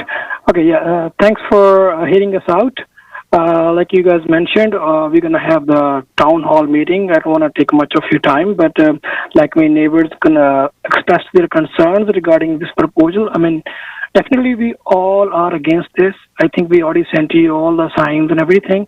So there are a number of things which are going to impact, to our neighborhood. Like my neighbors mentioned, the home value. I mean, for a middle class family, their homes are the number one investment, right? Like they mentioned. So who's gonna live in an area where you have high-rise buildings, like blocking view, right?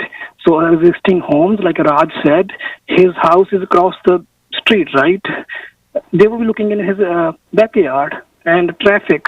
So I know there will be like the proposal said there will be no access to the Sky Road, but still they will 150 parking, the cars, they're going to go to McLaughlin Road, right? So they're going to put a parking, one traffic light there, right? So in Brampton, we're going to have a light like every after 200 meters, I guess. And noise, speed, construction, privacy, school, like they all mentioned, I have same concerns. I don't want to repeat them.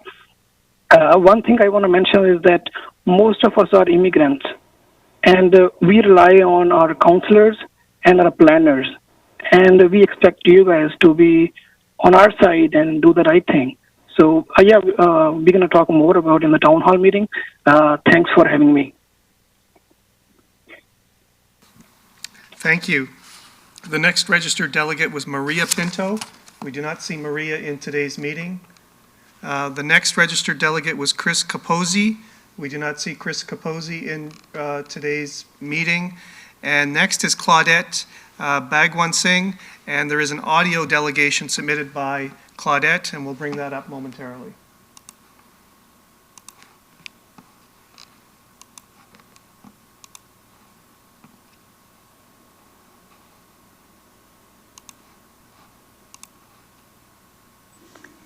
Good night, City Councilors and staff. Hello, everyone.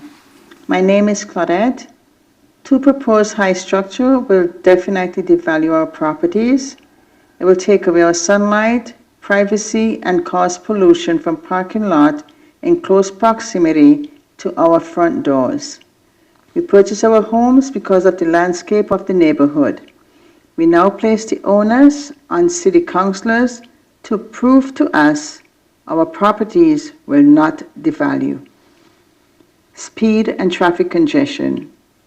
Starting from Mayfield, McLaughlin onto Van Scott, Swansea Meadows, Goldie Avenue, Viceroy, Brambridge, Stablegate, Big Sky, Moss Grove, Fox Hollow, Potter's Wheel, Winner's Circle, Orchid, Twin Pines, Copper Mill Drive, Thin-Smith, just to name a few.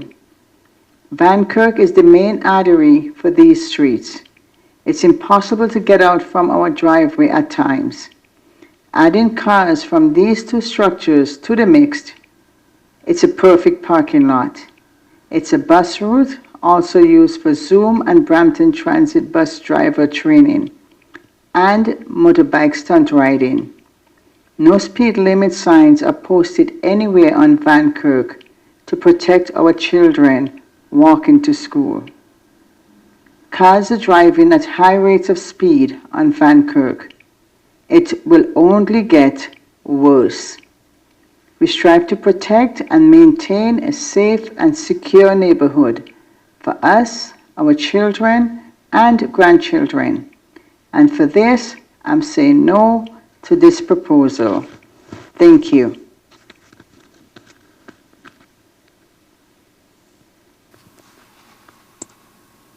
Mr. Chair, the next delegate is also an audio delegation, Rohan Bagwan Singh. And after that, we'll go back to Gurdeep Mehta. Gurdeep is not present, or is present, my apologies, but has trouble with English. So Angajit Walia will speak on Gurdeep's behalf. But first, we'll go to the audio delegation from Rohan Bhagwan Singh.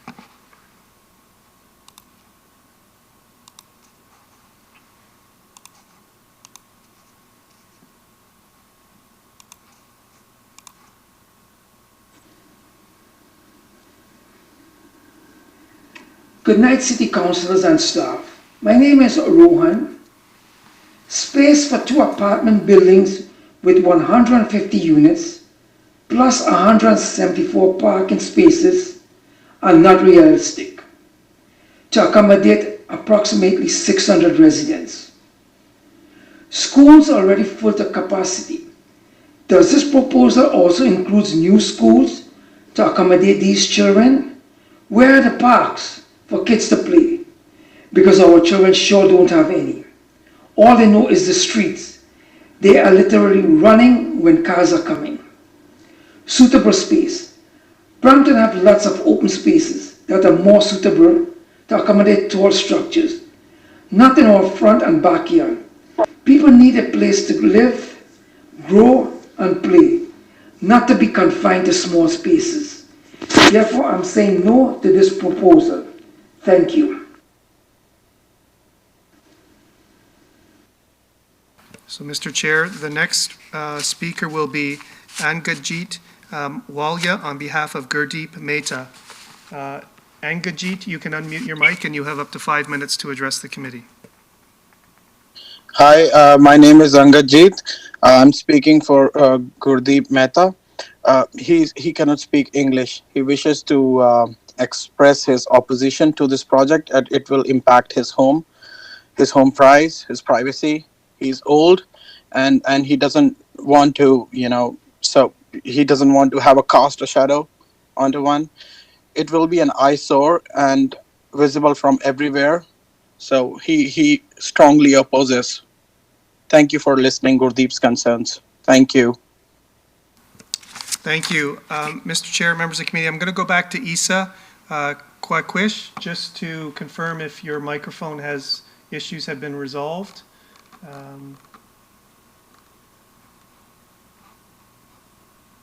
And I see that Isa may have left the meeting. So we will move on.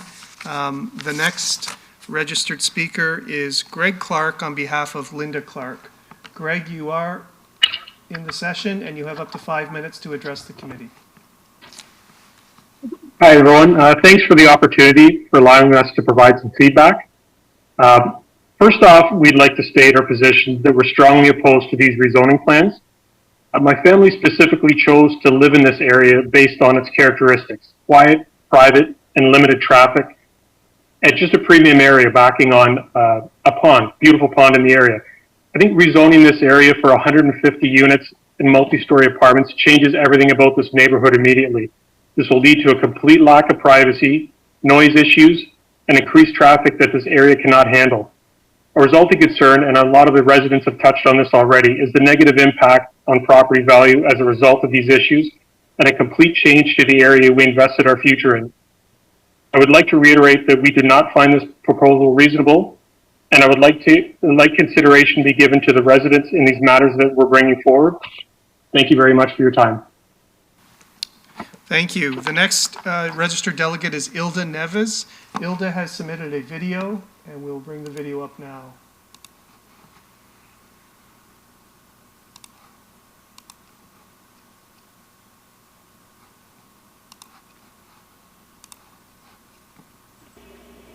Hello everyone, my name is Hilda Neves. I live in Vancouver, right in front of Moscow. I would like to start by saying I oppose the proposal made by the builder. I don't want to see any apartment buildings in my neighborhood. A neighborhood that was made for houses only. And I would like for it to stay that way. I am also opposing because of the inconsistent information given. The letter that I received says one thing, and the notice board in defense of the big sky says another. So which one is it? Is it 6 floors, 7 floors, 8 floors, or 2 buildings with 7 floors? I say no to the buildings because they will bring much more traffic to my street, Vancouver, a street that's already very busy. There is already too much traffic. After COVID, there will be even more traffic as people will return to their work. If these buildings are built, I am afraid to imagine what will be like. I am also opposing for these reasons. First, our property value will be affected. Second, they will bring far too many people into the neighborhood, affecting nearby parks, schools that are already in a full capacity. Third, pollution. Fourth, privacy. Fifth, the buildings will be so tall and block our sunset and sunlight. In closing, I feel these buildings will change the landscaping of my neighborhood, a neighborhood that I choose to live, care about, and love. Thank you for your listening.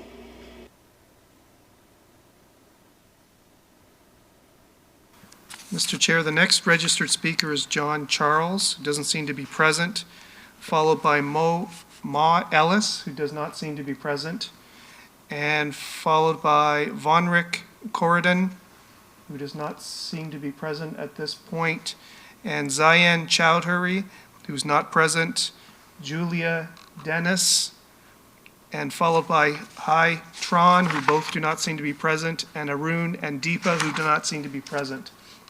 We also have a number of individuals that have called in on the telephone. I'm just going to unmute their microphones just to verify that they are not delegates or are delegates for this item. The first is identified as call-in user number 3. The person on the telephone, can you please identify yourself? Who's called in by telephone only with the access code? Okay, I'll go to the next person, identified as call-in user number 4. Can you please identify yourself?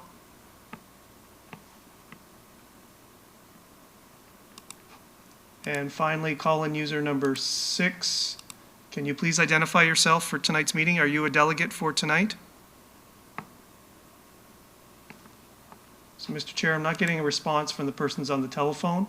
So that appears to conclude the registered delegates for this item this evening. Okay, thank you very much, City Clerk. And I will now proceed. My apologies. Yes. Anna Kulikov has joined the session, so I'll bring her into the session, and she was a registered delegate, so that would be the last delegate. Anna, you are in the session. You can address the committee. Hi, this is Neha speaking on behalf of Anna. She does not speak English. She definitely would like to oppose the proposal. As the other residents have also stated, she does not feel that the area would be the same. The reason she bought the house was for privacy and other things that have already been discussed. So she would definitely like to oppose the proposal. Thank you. Thank you. And Mr. Chair, that concludes the delegations that we have present this evening. Thank you very much, City Clerk. Now, I do see Councillor Palashi is on the board, and I just remind everyone, members of the committee, that questions of clarification. Go ahead, Councillor Palashi. Thank you, Mr. Chair. No questions of clarification. Just wanted to reassure everybody I'll work with the applicants and the developers and try to ensure that we'll have that town hall hopefully within maybe mid-August, if that gives everybody an opportunity. If anybody has any questions, they can always reach out to be at my office. Thanks so much, Mr. Chair. Thank you, Councillor Palashi. Do I see any more questions? City Clerk, is that an earlier message? I do see someone saying that someone's trying to speak on the chat box. There is somebody who I believe, through you, Mr. Chair, may have called in on the telephone. Julia, who is Julia Dennis, who's a registered speaker. I'm just going to unmute one of the microphones. Julia, unfortunately, it doesn't identify you by name, so I'm just going to unmute call-in user number 6. The person who's called in by telephone, can you please identify yourself? Is this Julia? It's not. Call-in user number 4, is this Julia? And then call-in user number 3, hi, is this Julia?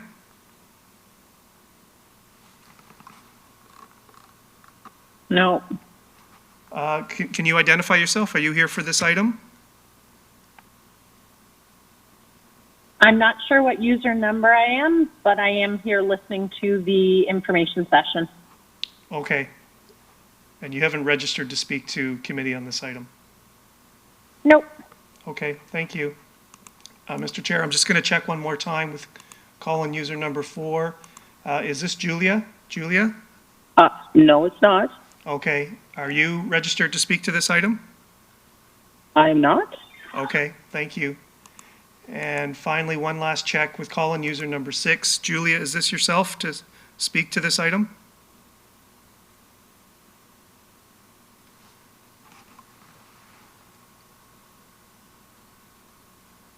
So, Mr. Chair, I do not, no one is answering, so there are people that have registered under other names, and unfortunately, I cannot match their name to the registered delegates, and without going through every name on the list, and I don't think that's a good use of the committee's time. So just a reminder for members of the public, if you register as a delegate, we take your name, your first name and your last name. If you connect on the system at the time of the meeting with a different name, we cannot match your name for your registered delegation. So through you, Mr. Chair, perhaps what I'll suggest is we'll reach out to Julia, as I don't know who she is listed under, and if she wishes, she may be able to either write to the August 11th council meeting to provide her comments or request to delegate at that meeting. Okay, thank you very much, City Clerk. So I do not see any further questions by members of committee. So I do have a motion moved by Councillor Palashi to approve the staff report recommendations and applicant delegations, that the report titled application to amend the official plan zoning bylaw to the Planning and Development Committee meeting of July 26 be received, and the Development Services staff be directed to report back to the Planning and Development Committee with the results of the public meeting and the staff recommendations subsequent to the completion of the circulation of the application comprehensive evaluation of the proposal. That the Delegation 6.2 application to amend the official plan in zoning bylaw Gagnon Walker Domes to the Planning and Development Committee meeting of July 26 be received, and that the correspondence 11.3 regarding application to amend the official plan in zoning bylaw to the Planning and Development Committee meeting of July 26 be received. Is there anyone opposed to this motion? Otherwise, your vote will count in the affirmative. There are no objections, so the motion carries. Statutory public meeting for this item is now adjourned. We now move on to item 5.4 regarding application for an official plan amendment, zoning bylaw amendment, Blackthorn Development Corporation. And I will now hand it over to Kelly Henderson from our Development Planning, Building and Economic Development. Welcome, Kelly.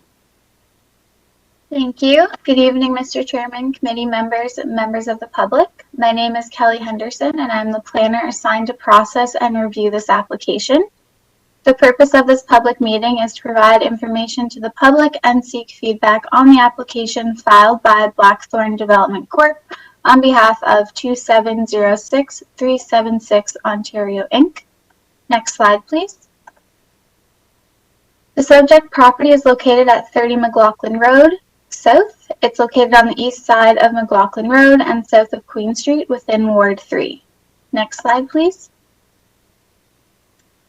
The applicant has submitted an application to amend the official plan and zoning bylaw in order to facilitate a mixed-use development. I will provide additional detail with respect to these documents later on in the presentation. Next slide, please. This is a map showing the property owners within a 240-meter limit of the proposed development who would have received notice by direct mail with respect to the application. Notice was also provided in the Brampton Guardian newspaper and the City of Brampton website. Next slide, please. The subject property contains an existing heritage resource known as the Elliott House and significant heritage landscape known as the Elliott Farmstead. The property is approximately 2 acres in size and has a frontage of approximately 65 meters along McLaughlin and 81 meters along Buford Drive. Next slide, please. I will now get into the specifics of the proposal. The applicant is proposing to develop the site for an 8-story mixed-use development. They are proposing 3 commercial ground floor units with approximately 250 meters squared of gross floor area. They are proposing 109 apartment units consisting of 39 one-bedroom units, 29 one-bedroom plus den units, 31 two-bedroom units, 6 two-bedroom units plus den, and then 4 three-bedroom units. They are also proposing to relocate the Heritage Building from the rear of the property to along McLaughlin Road, and they are proposing 175 parking spaces. The floor space index is proposed to be 1.28. So the floor space index means the ratio of the floor area to the site area. For example, if your site was 1,000 square meters, your floor space index was 3.5. You would be permitted a 3,500 square meter building. Next slide, please. This is the proposed building elevation, and you can see the Heritage House along the front. Next slide, please.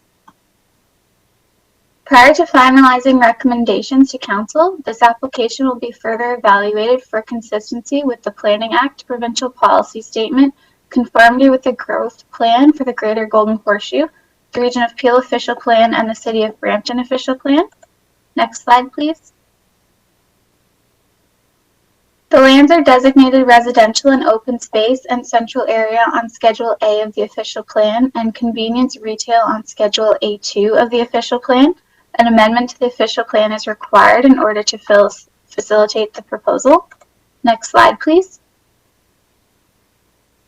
There was previously an official plan amendment and zoning bylaw amendment for the subject property to permit the development of 4 single detached residential dwellings, a new 1-story commercial building with potential drive-through, and a new commercial addition to the designated Heritage House.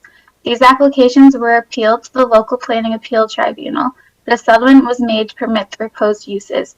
As a result of the previous application, the subject property was designated as service commercial and parks and open space within the Brampton Flower Town secondary plan. Today we are reviewing a new application which is proposing to replace the zoning and official plan designations established through the local planning appeal tribunal decision. Therefore, in order to facilitate the current proposal, an amendment to the secondary plan is required. Next slide, please. The property is zoned service commercial and open space. An amendment to the zoning bylaw is required to facilitate the proposal. Next slide, please. The following preliminary issues have been identified to date: the appropriate buffer to be provided from the natural heritage features, the appropriateness of the density and the compatibility with the surrounding land uses, the protection of the heritage resource, and urban design and site layout matters, including that the development proposal must establish an appropriate transition and physical integration with adjacent properties. Any potential issues that are raised throughout the processing of this application will be addressed through the recommendation report. Next slide, please. We are now at the public meeting stage where committee members and staff are here to listen to any feedback from residents.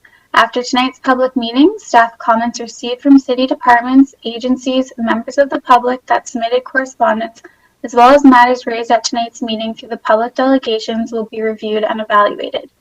The proposal will be further assessed against the provincial policy statement, the Greater Golden Horseshoe Growth Plan, the Region Appeal Official Plan, and the city's official plan and secondary plan.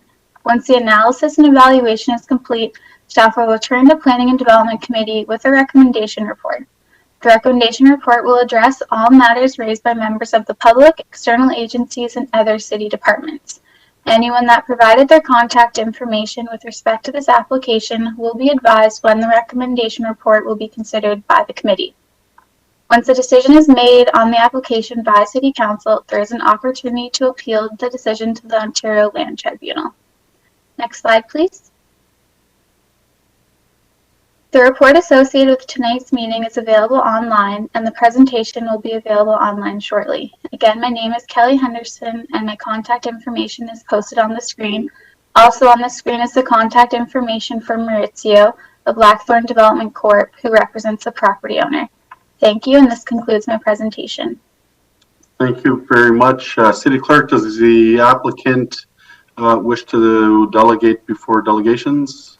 Through you, Mr. Chair, yes, Maurizio Rogato from Blackthorn Corporation is present. Maurizio, you can proceed to address the committee, and it'll be followed by, there are 2 registered delegates tonight. Thank you, Peter, and thank you, Kelly, for the presentation. Mr. Chairman, members of committee, ladies and gentlemen, as noted, my name is Maurizio Rogato, Principal of Blackthorn Development Corp., acting as applicant with these applications before you. You've got a really full agenda this evening, so I'm going to keep my comments brief. What I will say about these applications is in our planning profession, it is really rare to bring forward applications which seek to retain and adaptively reuse an existing heritage dwelling or heritage resource. To seek and advance transit-oriented development as a means to encourage alternative modes of transportation, reduce dependency on the automobile, and of course, members of committee, capitalize on the great transit investments the city and the province have made for Brampton. An application which respects and protects natural features from development. And lastly, applications which will provide alternative and more affordable housing types for the community. And as you saw recently in the Toronto Star regarding the situation of housing supply in Brampton, we could surely use varied housing types, and these applications, in my humble opinion, will help achieve that. Those are my comments for this evening. Of course, I remain available to answer any questions of clarification from members of committee. And lastly, I am listening attentively to the comments. I've also reviewed the extensive written comments, majority of which are in support of the application, along with concerns from residents, which we will try our best to address as we move forward with these applications. And with that being said, I want to thank you, Mr. Chairman and members of committee, municipal staff, for tonight's public hearing, and I'm available for any questions. Thank you. Thank you. Our first delegation is Gus Margot. Gus, you have up to 5 minutes to address the committee. Thank you, everybody, and welcome. I'm a 26-year resident of this neighborhood. I've seen it grow. I even knew the Elliott family, the Olmsted, the original people that lived on the property. And there's 3 major reasons why this was never developed into apartment. Probably Michael Pilecki will remember this because he's one of the older council members here, but about 10, 15 years ago, a similar proposal was put forward for a 6-story residential building. And it was shut down, and I'll give you the reasons why it was shut down. There's 3 major reasons. First reason was today's traffic along the corner of Bufford and McLaughlin is unbelievable today. It's lined up past Corona Gate, and this is today with COVID. When before COVID, it was lined up all the way up to Herald Street. Now, to put together another 109 units to try to filter that amount of traffic, additional traffic onto McLaughlin, which is only a block away from Queen Street, would be impossible.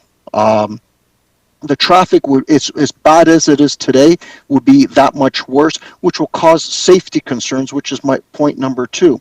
Now, it'd be impossible for safety vehicles such as fire engines and ambulances to enter the block. And I'll tell you why. There's only 2 entrances to the neighborhood, from Corona Gate and from Bufford.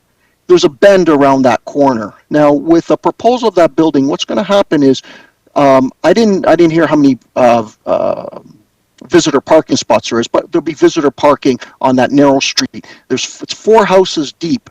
And what happens is when you line up cars on both sides of that street from visitor parking from that building, emergency vehicles cannot enter it. They can't turn. I'll give you another example. School bus enters from Corona Gate, comes around the neighborhood, makes that turn, cannot turn when there's cars parked there. Today, there's no cars parked there. It can make that turn. So there's safety concerns right there. So that's one of the, a huge issue in the neighborhood. And this is why it was proposed to have, 4 detached homes and some commercial. We want it developed. We propose that we want detached homes, whether it's townhouses or commercial development. That's what we propose. We want it, but we cannot sustain the current infrastructure because of the traffic and safety reasons for fire trucks and also kids playing in the area. It's a very small neighborhood. We're talking 50, 60 homes. That's it. And you're going to propose building another, say, 109 units in a little over an acre lot when there's another 50, 60 homes in about 4 or 5 acres.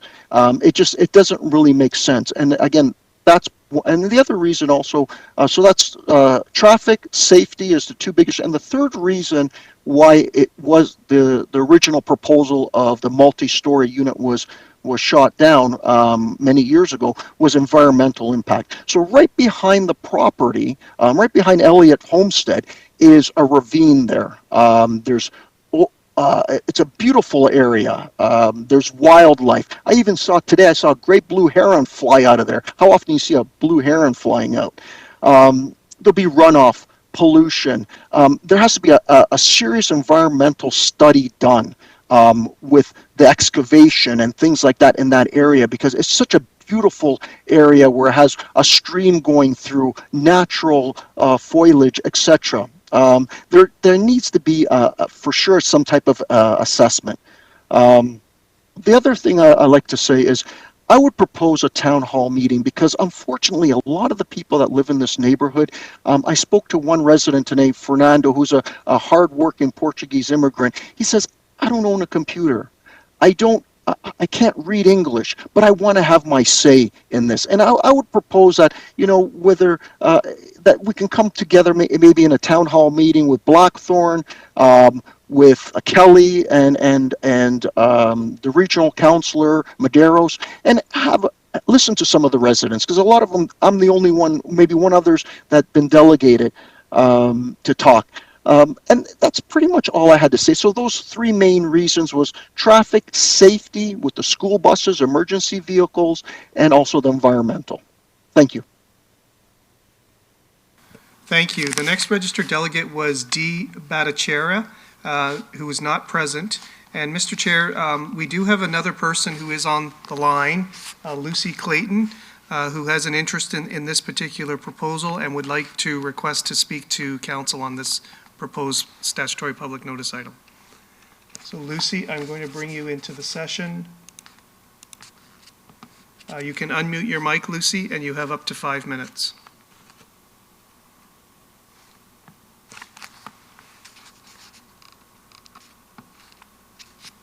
So Lucy, you can unmute your microphone now.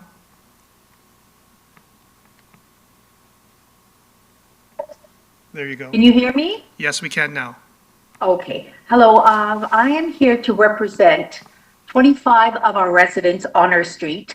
Maurizio, you had said that a lot of people are in support of this proposal, and that is completely false. No one on the street is supportive of this proposal. We have so many issues and concerns. I'm a resident. I have been here 28 years. I have neighbors who have been here 35 years. And the reason we stay is because it is a quiet, safe, lovely area. We do not, and I repeat, do not want an apartment at the end of our street. Some of the concerns that we have are the environmental impact. We have a lot of wildlife in that area, just like Gus had mentioned earlier. We're worried about the obstruction of our view. Some of our homeowners live 4 meters away from this apartment. We're concerned of the traffic, the population density of the community, the devaluation of our property. A lot of our homes are quiet, peaceful, beautiful homes that are well maintained, and that is why the majority of these neighbors still remain.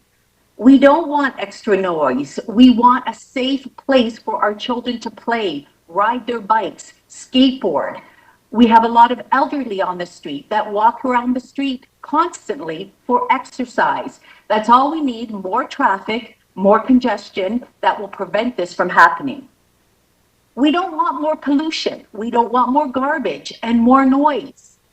We don't want lack of private. We want our privacy. With all these apartment buildings staring into our homes, we will not be able to sit in our backyards and enjoy our quiet neighborhood. It is a quiet street. Buses can barely get through during the school year with the parked cars on the street. We don't want a building that will not look good in our small area. This view will change immensely for some of the neighbors on this street. I live at the other end, but I am still very concerned about what will happen. Why can't you build a beautiful playground for our children to play in? We do not want a monstrosity in our neighborhood. We would accept detached homes. That is fine. We seem to be fighting every 2 years a new proposal that is something that we do not want. So please listen to us, and we are extremely concerned and very, very worried that you will go ahead and not listen to us. Thank you very much. That's all I have to say. Thank you. And Mr. Chair, that concludes the registered delegates for tonight. Thank you very much, City Clerk. I do not see any members of committee for any questions or clarification. So I do have a motion moved by Councillor Bowman, and I will proceed with members of the committee taking the motion as read. Is there anyone opposed? No, thank you. So we would adjourn this item, and we now move on to the next item, which is item 5.5. Weston Consulting, application to amend the official plan and draft plan of subdivision, Ward 2, and I will hand it over to Himanshu from our Development Planning, Building and Economic Development Department. Over to you, Himanshu. Thank you. Thank you, Mr. Chair. Good evening. Good evening, members of the committee and the public. My name is Himanshu Katyal, and I'm the planner assigned to process and review this application to amend the official plan and for a draft plan of subdivision. Please note that the committee will not make a decision today. The purpose of this public meeting is to provide information to the public and seek feedback on the application. Next slide. The subject lands are located at 10534 Ontario Street at the west side of Ontario and south side of Sandalwood Parkway, as shown on the location map.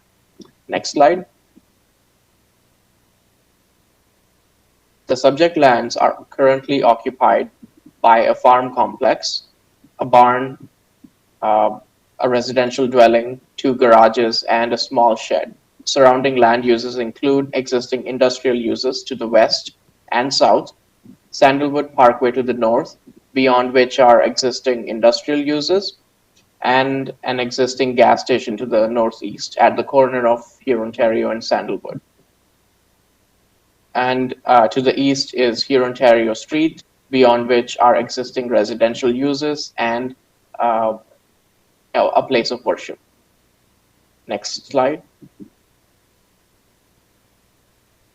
Proposed draft plan of subdivision and amendment to the official plan include 2 warehouse buildings with a height of 1 story and a total gross floor area of approximately 58,000 square meters, 51 trailer parking spaces, and 151 car parking spaces, including 12 accessible parking spaces. Extension of Y-Bank Drive eastwards to Ontario Street. Railside Drive is proposed to be terminated in a permanent cul-de-sac, and site access from Sandalwood, Railside, and Y-Bank Drive. On your left, you will see the concept plan and the draft plan of subdivision. The draft plan of subdivision creates the blocks specific to the Y-Bank Drive that is proposed to extend to Ontario Street. Next slide. The subject lands are designated industrial and open space in the official plan. The industrial designation permits light to heavy industrial uses, such as manufacturing, processing, repair and service, warehousing, and distribution. The open space designation provides for the protection of lands that are part of the natural heritage system. Next slide. Schedule B, city road hierarchy of the official plan, identifies a north-south extension of Y-Bank Drive, as shown in yellow, just west of Ontario Street, that is denoted in red. The application is proposing an official plan amendment to remove this north-south extension shown in yellow from this schedule and replace it with a east-west extension to Ontario Street. Next slide. The Snellgrove Heart Lake Secondary Plan Area 1 designates the property as General Employment 2. This designation permits a broad range of industrial uses, ranging from warehousing and storage of goods to manufacturing, processing, repairing and servicing operations, as well as distribution centers, waste processing, and transfer stations to public utility installations and motor vehicle repair and body shops. Similar to the previous slide that we looked at, the secondary plan schedule also identifies a north-south extension of Y-Bank Drive. A secondary plan amendment is required to remove this north-south extension and replace it with an east-west extension of Y-Bank Drive connecting to Ontario Street. Next slide. The subject lands are currently zoned Industrial 1 and Industrial 2 zones, as shown on the map. These zones permit a broad range of industrial, non-industrial, and accessory uses. For a complete list of permitted uses, please refer to the Appendix 7 of the information report. A zoning bylaw amendment is not required. Next slide. While the proposed land use is consistent with the uses permitted with by the industrial designation in the official plan and the general employment 2 designation in the secondary plan, an amendment to the official and secondary plan is required to remove those the north-south extension of Y-Bank Drive connecting to Sandalwood Parkway on the secondary plan schedule, and instead propose an east-west extension of Y-Bank Drive connecting to Ontario Street. And the two maps show the identified route north-south that is being removed, and to the right side is the proposed extension to Ontario Street. Next slide. At this time, staff has noted these issues that will need to be addressed. Confirmation that the proposed extension of Y-Bank Drive eastwards instead of the originally proposed northwards extension will not have adverse impacts to the surrounding road network. Confirmation that the Stage 4 archaeological assessment is completed by the applicant, entered into the ministry's register, and that the recommendations of the Stage 4 archaeological assessment are implemented to the satisfaction of the city. Next slide. Prior to finalizing recommendations to council, this application will be further evaluated for consistency with the Planning Act, provincial policy statement, conformity with the growth plan, the Region of Peel official plan, and the City of Brampton official plan. Next slide. Staff will continue the review of the application, including reviewing comments from the public. Staff will at a later date advance a final recommendation report to council for a decision.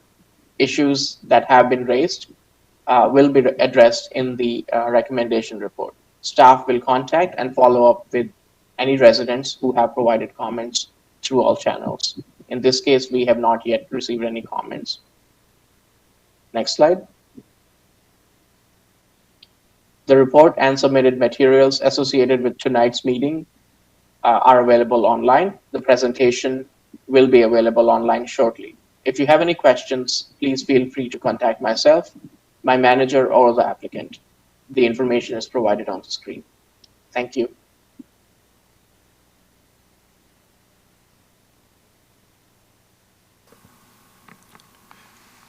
So, Mr. Thank Chair. you very much. Yeah, go ahead, City Clerk. Just to advise, there are no registered delegates for tonight's meeting on this item, but Kurt Franklin, Vice President of Weston Consulting, and Michael Hayek, Development Planner from Hopewell Development, are present to address the committee or to answer any questions should there be any. Thank you very much. So duly noted. Members of the committee, are there any questions of clarification? I do not see any on the board.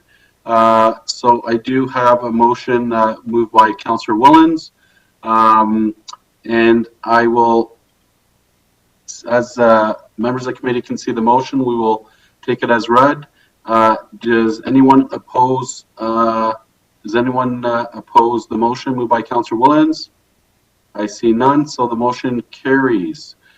We move on now to item 5.6. Application to amend the official plan and zoning bylaw to permit a 9-story residential building with 201 units, Ward 2. And I will hand it over to Tajinder Sidhu from the Planning, Building, and Economic Development Department. Welcome, Tajinder. Thank you. Good evening, Mr. Chair, members of the committee, and the public. My name is Tajinder Sidhu, and I am the planner assigned to process and review the application to amend the official plan and zoning bylaw. The application was submitted by Weston Consulting on behalf of Black Creek Group and a number company 2797180 Ontario Inc. And the application is to amend the official plan and zoning bylaw. The purpose of today's public meeting is to provide information to the public and seek feedback on the application. A decision regarding this development proposal will not be made today, and it's going to be made at a later date. Next slide, please. So the subject lands are shown here on the screen. They're located at 12089 Huron, Ontario Street at the northeast corner of Mayfield Road and Huron, Ontario Street. It is generally a rectangular shaped parcel and it is currently occupied by an existing vacant dwelling. Next slide, please. So at this slide, the area context is shown. The main land use is in the immediate surrounding area includes the existing commercial properties, which are along Mayfield Road. There's an institutional seniors apartment building located adjacent to the site. And then located to the east, west, and south are residential uses, which are already existing, and it's an existing subdivision. Next slide, please. So the proposal to amend the official plan and zoning bylaw is to permit a 9-story apartment building with 201 units. And out of that, the makeup is 81 one-bedroom units, 112 two-bedroom units, and 8 three-bedroom units. 197 vehicular parking spaces are proposed. There's one vehicular access point currently proposed for the site from Huron, Ontario Street, and there's a possible future access point from Mayfield Road. Next slide, please. So this is an aerial view of the proposed development. And if we go to the next slide, there's another view also shown.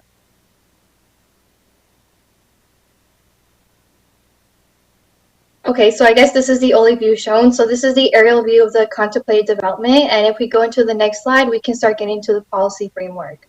So in the official plan, this site is designated residential. The residential designation permits residential uses, including all types of dwelling types and apartment dwellings. An amendment to the official plan is not required because the proposed development is consistent with the residential permission. Next slide, please. The site is designated low-density residential in the Snell Grove Heart Lake secondary plan. An amendment to the secondary plan will be required to permit the proposed density and dwelling type. Next slide, please. In the zoning bylaw, the subject lands are currently zoned agricultural, which permits agricultural uses, limited non-agricultural uses, including single detached dwelling, as well as other uses that are accessory to the permitted uses. An amendment to the zoning bylaw will be required to permit this development. And then prior to finalizing recommendations to council, this application is going to be further evaluated for consistency with the documents that are shown on the slide. And it includes the Planning Act, Provincial Policy Statement, Growth Plan for the Greater Golden Horseshoe, Region Appeal Official Plan, a City of Brampton Official Plan, And in this case, there are no design guidelines that this will be reviewed for. Next slide, please. So here on the screen is shown is a west elevation of the site. This is along Hearn, Ontario Street. Preliminary issues that will need to be identified and further explored is the transition, height, and massing of the proposed development, as well as density and compatibility. These issues will be raised, that have been raised, will be addressed in a future recommendation report. Next slide, please. Another issue that has been identified is the vehicular access to this site. Currently, what's shown on the slide is the applicant's proposed tertiary access plan. Along Hearn, Ontario Street is a left-in, right-out access that's currently proposed for the site immediately. Then along Mayfield Road at the right side of the screen, you can see that there's a proposed future access that would go out towards Mayfield Road. This access is contemplated when the southern properties, including the gas station and commercial development, go through redevelopment. It is contemplated at that time, maybe a future access to Mayfield Road can be done. And this issue, again, similar to the ones that were discussed in the previous slide, will be further explored and raised in a future recommendation report. Next slide, please. In terms of the next steps, what has been done to date is that a notice of complete application was sent to the applicant on June 3rd, 2021 and published in the Brampton Guardian. The notification of the public meeting was sent out to property owners within a 240-meter radius. The application was then circulated to departments and agencies. And then the notice of the public meeting was also issued under the Planning Act. And currently we have the public meeting, which is today. Afterwards, our next steps are going to include collecting, reviewing public, technical, and other comments, preparing the recommendation final report, and then an appeal period as well as an appeal period. Next slide, please. So as mentioned before, my name is Tijana Sidhu. If anybody has any comments, I can be contacted, as well as the applicant, whose information is shown here below, and that's Michael Vandy. I understand that he also has a presentation plan. Thank you. Thank you very much, City Clerk. Do we have any delegations? Through you, Mr. Chair, yes. Michael Vanny from Weston Consulting, on behalf of the applicant, has a presentation. And with Michael Vanny is Michael Linton to answer any questions, should there be any. We did have one registered delegate, Lee Williams, but Lee does not seem to be present in tonight's meeting. So we will proceed with the applicant presentation. So Michael, you can address the committee. Good evening. Can everybody hear me okay? Yes, we can. Perfect. Thank you. Well, yes, good evening, members of the committee, staff, and the public. My name is Michael Vanny. I'm a senior planner with the Weston Consulting Group. We are the planners on behalf of the applicants, and I just wanted to do a brief presentation about our development proposal. Tijinder's done a great job just going through all of the policies, so I will keep it brief and mostly focused on the development application itself. Next slide, please. So the site is addressed as 12089 Pure, Ontario. For those viewing at home, it does appear on Google Maps as 12039 Pure, Ontario, but just so that everybody's clear, it is the site just south of Snellgrove Place, the retirement center, and just north of the Petro-Canada gas station in the northeast quadrant of Pure, Ontario, Mayfield Road. Next slide, please.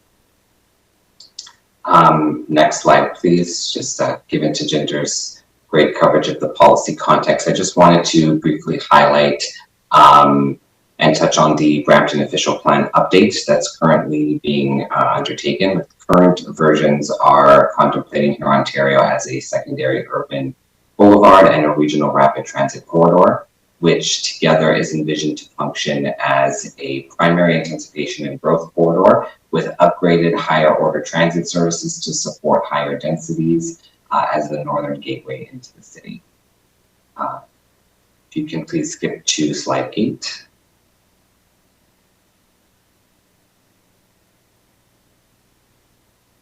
Perfect, thank you. So on the screen is a conceptual rendering of the building from the southwest corner of the site. The proposal is ultimately for a 9-story residential condominium building. that will include 201 residential units, 14,015 square meters of floor area for an overall floor space index, or FSI, of 3.64. It will include 2 levels of underground parking, which together will be equipped with a total of 197 parking spaces. This is an overall parking rate of 0.98 spaces per unit. The visitor parking rate is being proposed at 0.14 spaces per unit to ensure adequate visitor parking is always available. Next slide, please. So on the screen is the proposed site plan. As Sajinder had mentioned, one access location is proposed off Pure, Ontario at the north end of the property. It leads to the center of the site where the drop-off area, loading, and underground access ramps are located within the building. It's just within that center portion of the building at the main floor. As discussed, there was the opportunity for development in the future to proceed south of the site. There is an option for additional access to be provided to the south. Next slide, please. So on the screen is a bird's eye view of the building from the southwest corner of the site. The building is roughly L-shaped and steps down at the rear, which I will show in more detail on the next slide. This slide also shows the extensive outdoor shared amenity area planned for the second level of the building. In total, the building will include about 1,064 square meters of shared amenity space, so throughout the complex, which is in addition to the private balconies and terraces. It equates to about 4.9 square meters per unit of shared amenity throughout the building. Next slide, please. So as I was mentioning, you can see here that the rear of the building steps down in order to reduce impact on adjacent residential neighborhoods and to reduce shadowing and privacy concerns. There's a lot of detailed design done with our architect in order to minimize any impacts of the building on the adjacent community. Next slide, please. This slide shows the building looking southwest in order to provide an idea of the access area and landscaped open space at the rear. The building is set back between 10 and 13 meters from the adjacent subdivision. Next slide, please. Once again, the vantage point from the street just south of the site is shown here, where we would be working through the site plan application and a future design review panel meeting to enhance the streetscape and provide aesthetically pleasing and vibrant boulevard. Next slide, please. This slide shows the building from the south. As you can see, the architect is proposing a modern aesthetic with clean lines, a contemporary color palette, and a mixture of high-quality building materials to animate the building and improve its overall design. From this image, you can get a sense of the building shape and materiality. Next slide, please. This vantage point is looking west from Wood Creek and Oldgate, or at the rear of the building. The rear units are at the back and have direct access to the exterior of the building and function as almost as attached townhouse units to assist in the transition of the built form to the adjacent neighborhood. The purpose of this is to soften the appearance of the building and create a more aesthetically pleasing area at the rear. As you can see, the stepping back of the upper floors will reduce the visibility of the building. The units here will open up onto the walkway and private outdoor amenity space. Next slide, please. This side shows the vantage point from the adjacent retirement home, showing the area under the building and the loading and access areas. The building is proposed to have a variety of unit sizes in order to increase housing availability for those at all stages of life. 40% of the units are one bedroom, providing an opportunity for an entry into the housing market, while also providing space for singles. 56% of the units, which is the greatest percentage, is larger two-bedroom units, which also provides an opportunity for entry housing, single parents, and downsizers, while 4% of the units are proposed to be three-bedroom units. Next slide, please. As you can see here, the stepping back of the building at the rear allows the site to achieve 45-degree angular plane from the adjacent neighborhood. This allows development to proceed and increase density along the main corridor, while also limiting shadowing and privacy impacts to the adjacent subdivision. Next slide, please.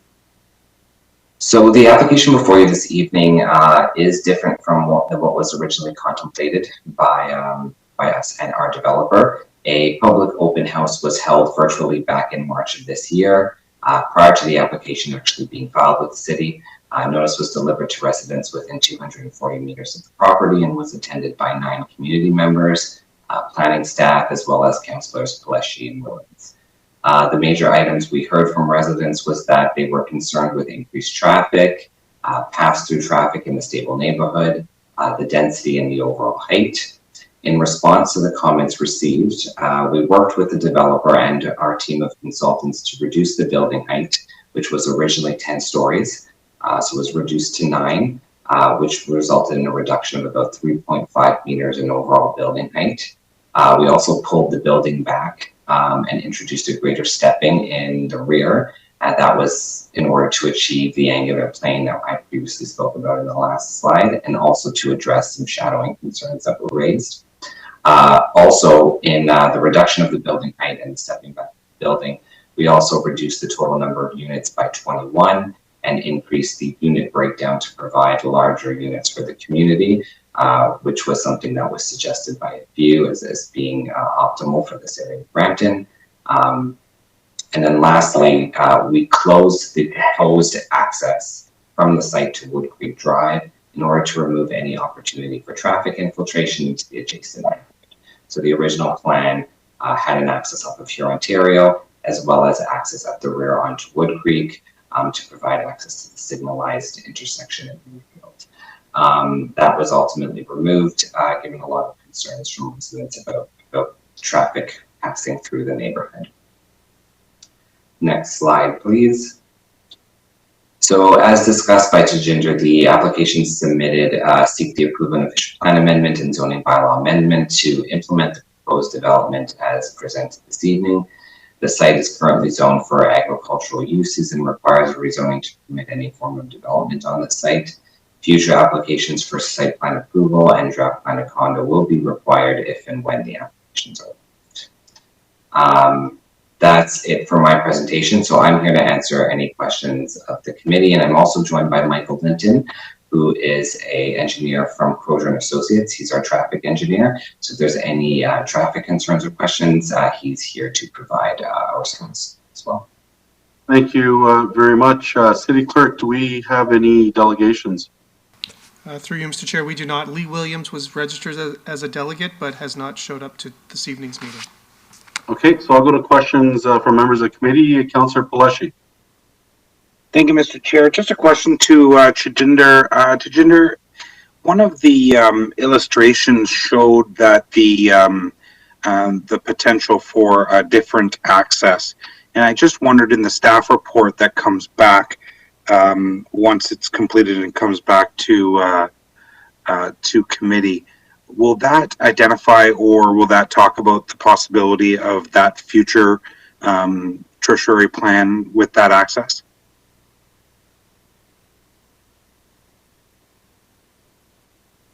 Through the chair, yes, that future access will be explored further in detail, and more details will be provided at the time of a recommendation report. This is something that we're actively working on with the applicant to find out more details on how it can be implemented and if it's also feasible. Excellent. Thank you. Thank you, Mr. Chair. Happy to move it. Thank you very much. We do have a motion moved by Councillor Peleschi, and similar to the previous ones, we'll take it as read. Are there any objections?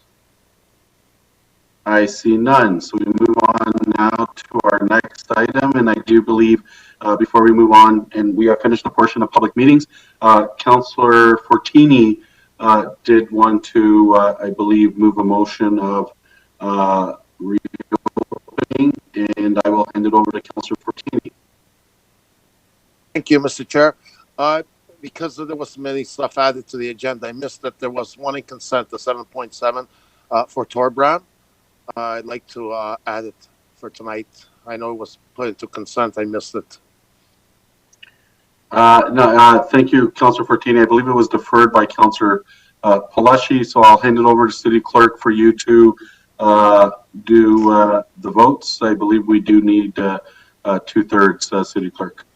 Through you, Mr. Chair, yes, that's correct. If the proposal from Councillor Fortini, just for clarification, you're reopening approval of the agenda to essentially reconsider the deferral of 7.7. I just wish to clarify, you don't want to deal with 7.6, which is the companion staff presentation, or do you wish to reopen that to address that this evening as well? I'd like to open both, Mr. Clerk. It's very, very important that these residents receive notices, and I want to make sure that it carries on what the notice says, so I'd like to open both, please. So through you, Mr. Chair, then the motion would be, which is, you're right, a 2/3 vote to reopen approval of the agenda to remove the deferral of items 7.6 and 7.7 to a future meeting such that it can be considered by committee this evening. And that does Thank you, City. Oh, yeah, before we can consider the motion, I do see member Councillor Palashi, he would like to speak. And then after, if Councillor Fortini wants to proceed, I'll hand it over to you, City Clerk. Go ahead, Councillor Palashi. Thank you, Mr. Chair. And I guess that I'll try to explain why I deferred those items. One, the Brampton plan, I think it's obvious that that is a massive document to be on such a packed agenda. I don't think I've ever seen an agenda so packed as this one, over 1,000 pages. I was a little bit surprised when I first opened it up and tried to get through as much as I could. In seeing the Brampton plan and then also those two items, 7776, that Councillor Fortini is referring to, I also noticed that construction on that project is not supposed to begin until 2023. That recommendation report from staff is asking us to essentially cancel that project. So that's why I found the opportunity to move not only the Brampton plan items, but also 7.6 and 7.7 to the, I didn't put a date on it. I did through another member ask Richard Forward when they would be bringing that back. They're happy to bring it back in 2 weeks when we can deal with this at a little bit lighter agenda. We're not even halfway through our agenda yet. And so that's why it was, this project isn't going to be constructed until 2023. There's no rush. And I understand Councillor Fortini's and what he's referring to, but there's absolutely no rush for us to get that done tonight. And that's why I deferred the item. Okay, thank you, Mr. Chair. Thank you, Councillor Palashi. Councillor Fortini, would you like to proceed? Yeah, I understand the construction, Councillor Palashi, but going back 5-6 months ago, they received letters. So before, sorry, Councillor Fortini, just before we debate the item, I will just ask you, and you're more than happy to explain, but would you like to proceed with moving this motion? Yes, okay, so I'll hand it over to City Clerk, and then I'll hand the floor when we get to the item. City Clerk for the vote. So through you, Mr. Chair, recorded vote has been requested? Yep. Okay, a recorded vote has been requested to reopen approval of the agenda to enable committee to consider items 7.6 and 7.7 on tonight's agenda. All those in favor of the reopening, please indicate. Councillor Santos. Yes. Councillor Vicente.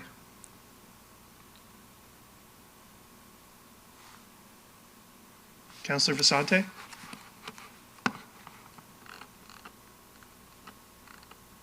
Yes. Thank you. Councillor Willens.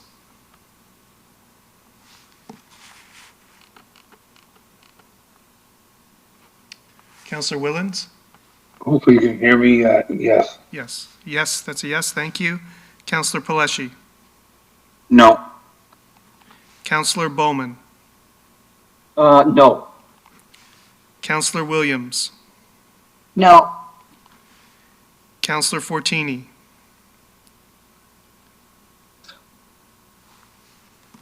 Yes. Thank you. Councillor Singh? Yes. Councillor Dillon?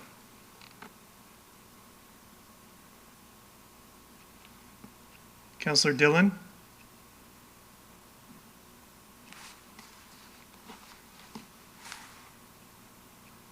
Councillor Dillon?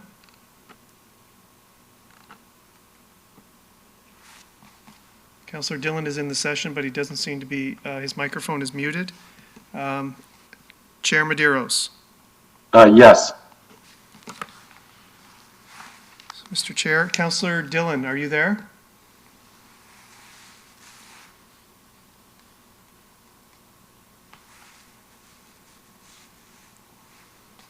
So, Mr. Chair, we have 9 members present, 6 have voted in favor, the 2/3 has been achieved.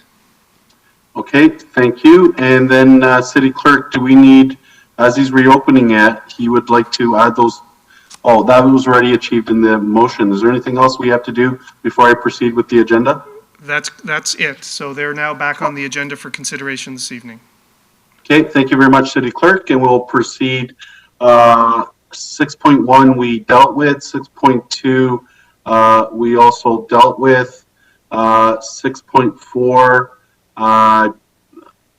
6.4 so I believe do we have any delegations, City Clerk? 6.4, Mr. Chair, was withdrawn. That relates to item 7.12 and it'll be brought forward on August 11th.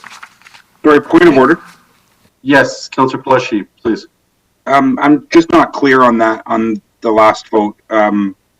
Peter, you indicated that there's how many members present? Councillor Dillon is present, but he's not voting, so that's a no, right? So Councillor Dillon, I don't know if he's present. He's shown on the system, but he hasn't responded. So I'm marking him as absent. Peter, that's not what we do typically. In the past, if the member is present on your system, they're voted as a no. But I won't fight it, but I think I'm happy that it's achieved its 2/3, but I don't believe that that's what we've done in the past, and that's what I'm disappointed in. Thank you, Mr. Chair. Thank you, Councillor Pelleshi. City Clerk, do you want to respond, or you've marked him absent, so we can proceed? Through you, Mr. Chair, I'm ready to proceed. So at the start of the pandemic with virtual meetings, if a member was present, we did identify, and they didn't vote, we did mark them in the negative, because that's in accordance with the procedure bylaw. I can't verify at this moment whether Councillor Dillon is present or not. He is logged into the system. He could have stepped away for a moment. So at this point and where we've progressed with virtual meetings, I can't say with certainty that he's present and he's not voting. If he was present and not voting, it would be counted in the negative. You cannot abstain. Sorry, Peter, it's Councillor Dillon. So Councillor Dillon, I called your name numerous times in a recorded vote, and... Yep, I was having some technical issues.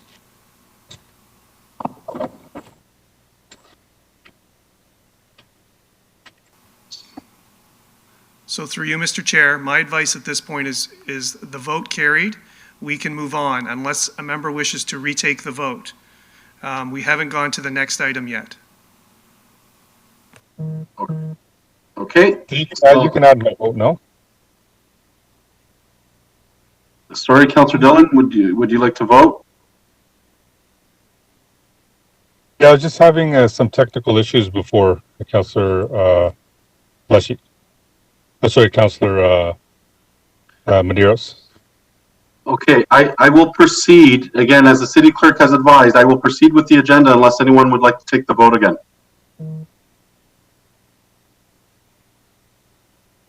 Okay. So City Clerk, our next item, I believe is... Through you, Mr. Chair, the next item is 7.1, staff presentation regarding an archaeological management plan. Thank you, City Clerk, and we do have a staff presentation. Welcome, Jeffrey Humble, and Harsh Padya, our Heritage Planner. Thank you, Mr. Chair. Good evening. And we know it's a stacked agenda here, so we'll try to keep the presentation fairly brief.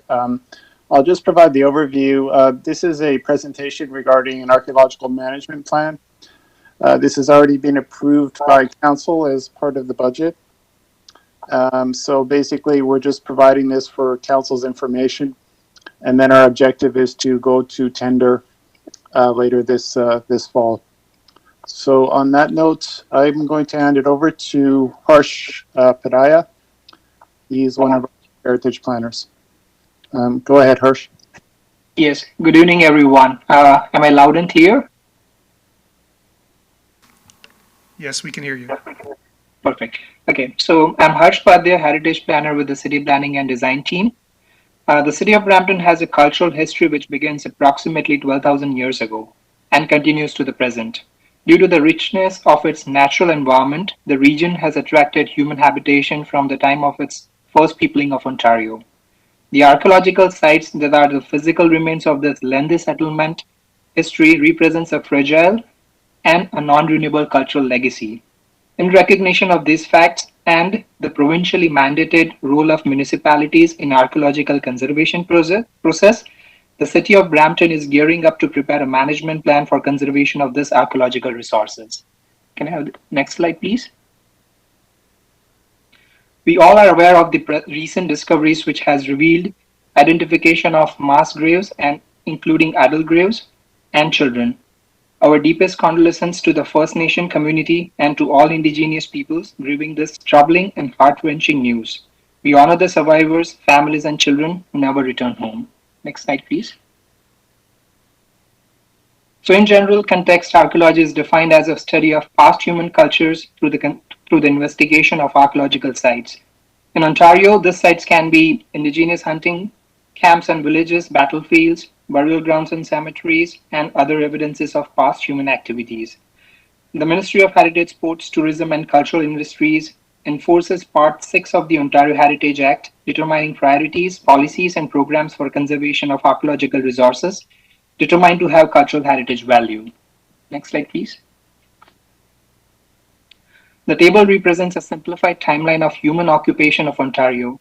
This is generally categorized into 4 periods, which is presented below. Thank you. Next slide, please. There are tons of examples where archaeological resources are discovered across the province. So a few of the examples are represented below. I would like to highlight the example second, where the Heart Lake Conservation Area in Brampton is supposed to have archaeological resources carrying back to 12,000 years. The third one is a backyard excavation, which happens to have remains of more than 5,000 years old. Interestingly, it was believed that these artifacts might have been destroyed during the soil stripping, construction, and installation of utility phase, but in reality, the site were remarkably intact within 5 meters of the house foundation. Next slide, please. So this slide is an example of showing that archaeological resources could be discovered in the most unexpected places. King Richard III's remains were found in a parking lot in Leicester City in England. Next slide, please. So what triggers an archaeological assessment and why the city staff requires one? So generally, these assessments are required at a stage where land development projects are triggered. Example, the draft plan stage, site plan applications, and minor variances. Public development projects such as power projects, highway constructions, road extensions, sewer constructions, which are again under the environmental assessment.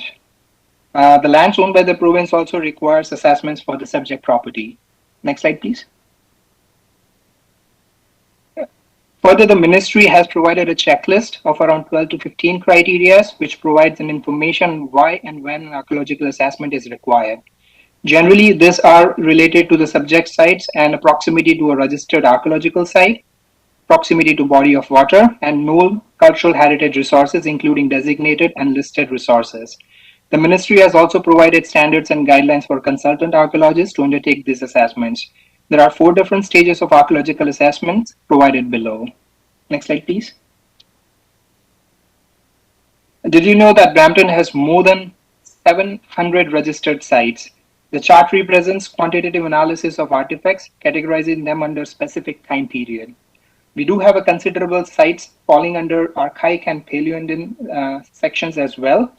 These archaeological sites that are the physical remains of the city's 12,000-year settlement history represents of fragile and non-renewable cultural heritage resources that must be conserved and protected.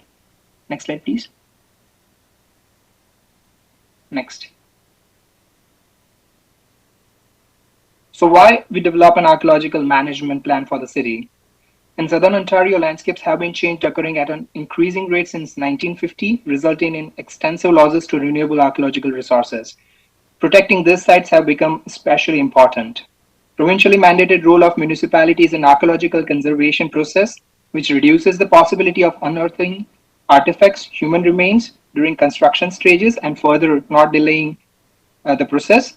This plan shall provide an effective decision-making tool for planners, city officials, property owners, land developers, consultants, and other stakeholders. We have currently two options which are provided below. The second one is the archaeological management plan, which would be more reliable and a detailed study, eliminating chances for unexpected discoveries. Next slide, please. We have a dedicated section under different acts and policies directing municipalities to prepare archaeological management plan to conserve archaeological resources within cultural heritage value. This includes but not limited to the Planning Act, Provincial Policy Statement, Section Part 6 of Ontario Heritage Act, Environmental Assessment Act, the Growth Plan, Ministries' mandates and standards and guidelines, case studies such as Ipperwash Inquiry, Region of Peel Official Plan, which has currently been updated and is updating and is in process of updating section encouraging municipalities to prepare AMPs. And Brampton Official Policy, Section 4.10.6.5, which clearly states an archaeological master plan shall be prepared to identify and map known archaeological resources and areas of archaeological potential and establish policies and measures to protect them. Next slide, please. So this also includes a rigorous process that the city needs to follow, that is indigenous engagement. These engagement processes should be distinct and separate from general public engagement processes and identifying communities with a potential interest in this project.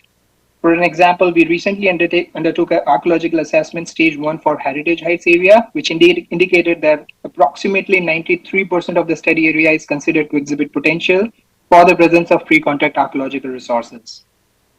Next slide, please. Currently, the city is in process to update its official plan, working on secondary plans, downtown projects, and other parallel studies which can incorporate recommendation updating respective projects. A list of few projects that are ongoing is provided below. Next slide, please.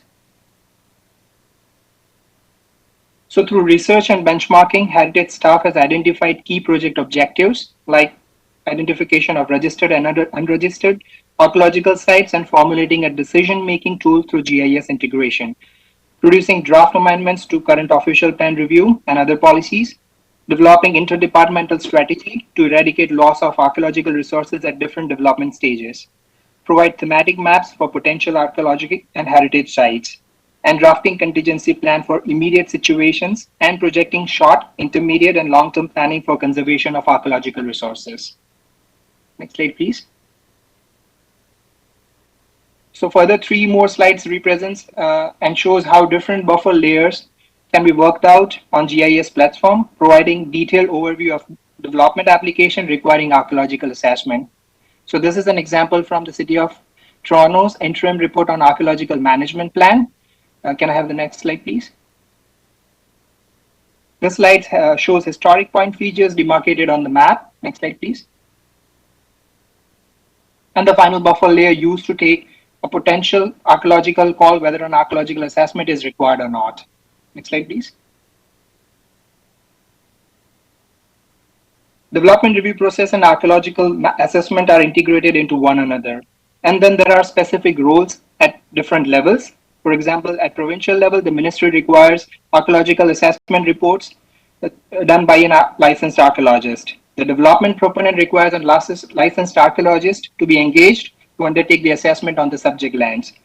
Licensed archaeologists need to follow standards and guidelines for preparing reports, and municipalities reviewing archaeological assessment reports, ministry's compliance letter to clear the lands from further archaeological assessments. Next slide, please. The heritage staff has done a rigorous study and benchmarking across the province where several municipalities and regions have already undertaken archaeological management plan and are in process of updating their undertaken plans. Interestingly, the town of Caledon is in its second stage right now, doing a consultation with indigenous communities and advancing ahead with their archaeological management plan. The city of Mississauga is also on to get the RFP out soon to undertake the AMP for the city. Next slide, please. So we are projecting a period of 1 year once we have the consultant on board, and this particular chart represents a project timeline for the AMP. Next slide, please. So as I already discussed, that it's mandated under the official plan, and we also have a pre-approved budget, council budget, to undertake the plan. Next slide, please.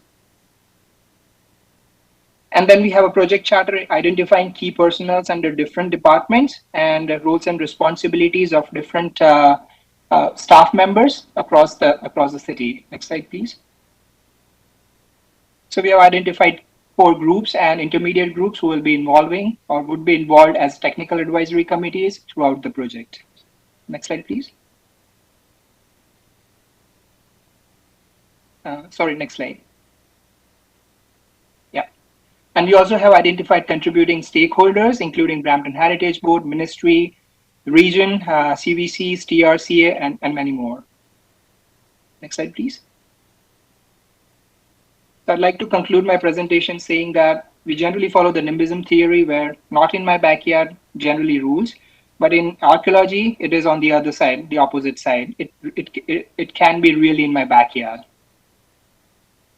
Last slide, please. So I'd like to conclude my report and presentation here. This presentation is scheduled to be presented to the upcoming Brampton Heritage Board meeting in August. I'm happy to answer any questions if there are any. Thank you so much for listening to me. Thank you very much. Members of committee, are there any questions? I see none. So I do have a motion moved by Councillor Vicente that the presentation by Jeffrey Humble, Manager, Policy Program Implementation, and Padilla Heritage Planner to the Planning Development Committee meeting of July 26th regarding archaeological management plan be received. Is there anyone opposed? There are no objections, so the motion carries. Thank you very much. Our next item, 7.2, staff presentation regarding Heritage Heights secondary plans, Area 52 and 53. I will hand it over to Andrew McNeil, our Manager, Official Plan and Growth Management, and Anand Ballroom, our planner, a planner from the Policy and Planning Department. Over to you. Yeah, so thank you, Chair Medeiros and members of the Planning and Development Committee. A quick question for the Chair. The content of this presentation is consistent with the content that was shared at the Council workshop on June 28th. Given the late hour and the packed agenda, would you prefer just a quick verbal update, or would you like us to go through the presentation? It's probably 10 to 15 minutes. Yeah, I would probably say verbal, unless other members of the committee might want to speak. And I do see Councillor Palashi, who's the area councillor, so I will go to him. Councillor Palashi first. I'm at the will of committee. I've heard this. I'm totally at the will of committee. I'd like to speak to the recommendation report. Yeah, so if we can get just a short verbal, Andrew, and I'm sorry to put you in this predicament. It seems just the timing doesn't work, but I know you're doing great work. So I'll hand it over to you for a quick summary, and then after we can move on to the report. Absolutely, and happy to do that. And I know Council is well aware of what we're up to, so I'm quite comfortable providing a quick verbal update. Interestingly enough, it was almost a year to the day that we brought forward the concept plan for Council to endorse. It was June 27, 2020. Over the last year, we have engaged in a number of technical studies to test the plan, and which resulted in some minor changes, largely as a result of some of the sub-watershed work. So we've looked at sub-watershed transportation studies, heritage study, and as well, we've crafted a lengthy policy document, which is attached to this report. It's just shy of 100 pages in length, that has been fully vetted by a number of the landowners that this would be relevant to. So we're quite comfortable bringing forward this package to Council. We believe it represents smart planning and is in the best interest of the city of Brampton, and will create probably one of the most forward-looking and most innovative communities in Southern Ontario in Northwest Brampton.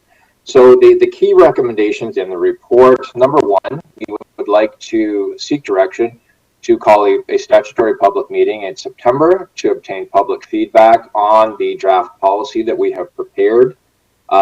Number two, we would like direction to report back to Planning Committee with some recommendations pertaining to the lifting or potential modification of the interim control bylaw, which I think you're all well aware is one of the longest running interim control bylaws in the province. So we would welcome direction to report back with recommendations on how to address potential modifications to that. And then finally is a recommendation pertaining to Mayor Drive, which is subject to the current regional environmental assessment and 30% design. We have proposed new potential road sections for all of the streets within Heritage Heights, and this is one of the streets that we would recommend some modifications be made to, so that it is more consistent with the vision the council has endorsed for Heritage Heights. So what staff at the region and staff at the city have collaborated on is to bring forward a request to seek direction through City of Brampton Council to Regional Council to provide direction to regional staff to bring the EA and 30% design a little more in line with the section that we have brought forward. So that's a quick summary, and happy to answer any questions or provide any clarification if you'd like. Thank you very much, Andrew, and members of the committee. Before we proceed, there is a late delegation request from Sylvia Roberts, and we will, I'm more than happy to move a motion to reopen the agenda to add Sylvia's delegation, and after the presentation, she's also requesting to delegate on 7.6, 7.7. So at this time, City Clerk, I will move that we reopen, and I do see Councilor Vicente has also offered. So City Clerk, do we need to have a recorded vote on this, or can we just take the vote if there are any objections? Through you, Mr. Chair, a recorded vote's not requested unless one is requested. You can just take a simple vote. If there's no objections, okay, you can deem it 2/3. Sounds good. So I do have a motion by Councilor Vicente to add Sylvia Roberts. Is there anyone opposed? No. Okay. So I will, City Clerk, ask that we have our delegation, and then from then I will move to members of committee for their questions or comments regarding the report, if that is the right process to follow. Yes, thank you, Mr. Chair. So Sylvia, you are now in the meeting. You have up to 5 minutes. You can unmute your mic to address the committee. Good evening. My name is Sylvia Roberts. I'm sorry for submitting it just before the meeting. I think the secondary plan stuff needs a look over at a special meeting when this fully comes to council, because there's much of a secondary plan. And so when you're dealing with plans that are going to affect multiple billions of dollars, it's probably a good idea to have a dedicated meeting to them. It's worth the staff time. It's a very small percentage of the money it affects. So a little bit of a recap for staff. I don't know how much they're familiar with how water affects, or lake water affects development in the GTHA. So in the late 1960s, the Ontario government did the South Peel Water Scheme, which connected the city of Brampton to lake water as well as Clarkson. And after that, there was an enormous population boom with massive development after that. Then around 2000, Milton was also connected to the lake water system. And in Milton, they went from building 35 units a year to building over 2,000 units a year. Currently, the region of Halton is going to do a lake water connection to Georgetown. Does anyone want to take a guess what's going to happen? I know Halton's talking about not expanding the designated greenfield area, but that doesn't mean we're not going to see significant intensification within Georgetown. So staff's proposal that on Beauverde, between Heritage Road and Georgetown, that it's or between Heritage Road and Norval at the Winston Churchill's boundary. 2 lanes is probably not going to be anywhere near enough, since the city of Brampton will finally be basically butting up against Georgetown. We really do need to figure out how to properly integrate Georgetown within Brampton and functionally start to consider it like it's a suburb feeding into Brampton. But if it's a 2-lane road, that is somewhat difficult. There's also the fact that Beauverde and Castlemore are planned to be regional transit corridors, and I don't see a reason why, since basically the entire thing is a regional rapid transit corridor seems to be what's being planned in the new official plan, that it should not continue all the way into Georgetown. It's a case of, I've looked through this, and this relies upon a number of pieces to the secondary plan to all align perfectly. And if they don't align perfectly, there could be significant negative consequences. So the secondary plan needs a special meeting just for this, because there is a lot going on and council needs to fully understand what's going on with it. And I don't recommend going through and saying Beauverde should only be 2 lanes between Heritage Road and Georgetown. I think that's going to adversely affect traffic. And if we don't plan for it now, it may be more difficult to fix in the future. Thank you. That's my delegation. Thank you very much, Sylvia. Now we proceed, members of committee, as we will be dealing with the attached report. Councillor Pelleshi, I believe you were first on the board. Thank you, Mr. Chair. And just to the delegation, not to the delegation, but about what the delegation referenced, Sylvia is not wrong. And we had always in the past stated that any municipality that is connected to Brampton that doesn't pay their share of the infrastructure that's being put in place, we wouldn't accommodate them. But I think times have changed a little bit now, so I think Sylvia is right in the manner that that is a discussion that we need to have in the future to see what that looks like. We don't own Norville, so there needs to be something in play where there's a joint Halton region of Peel kind of cohabitate for the dollars and cents that need to go into some of that infrastructure. But I'll leave that for now. What I really want to talk about, and I'm happy to move recommendations 1 and 2. I am looking to amend recommendation 3.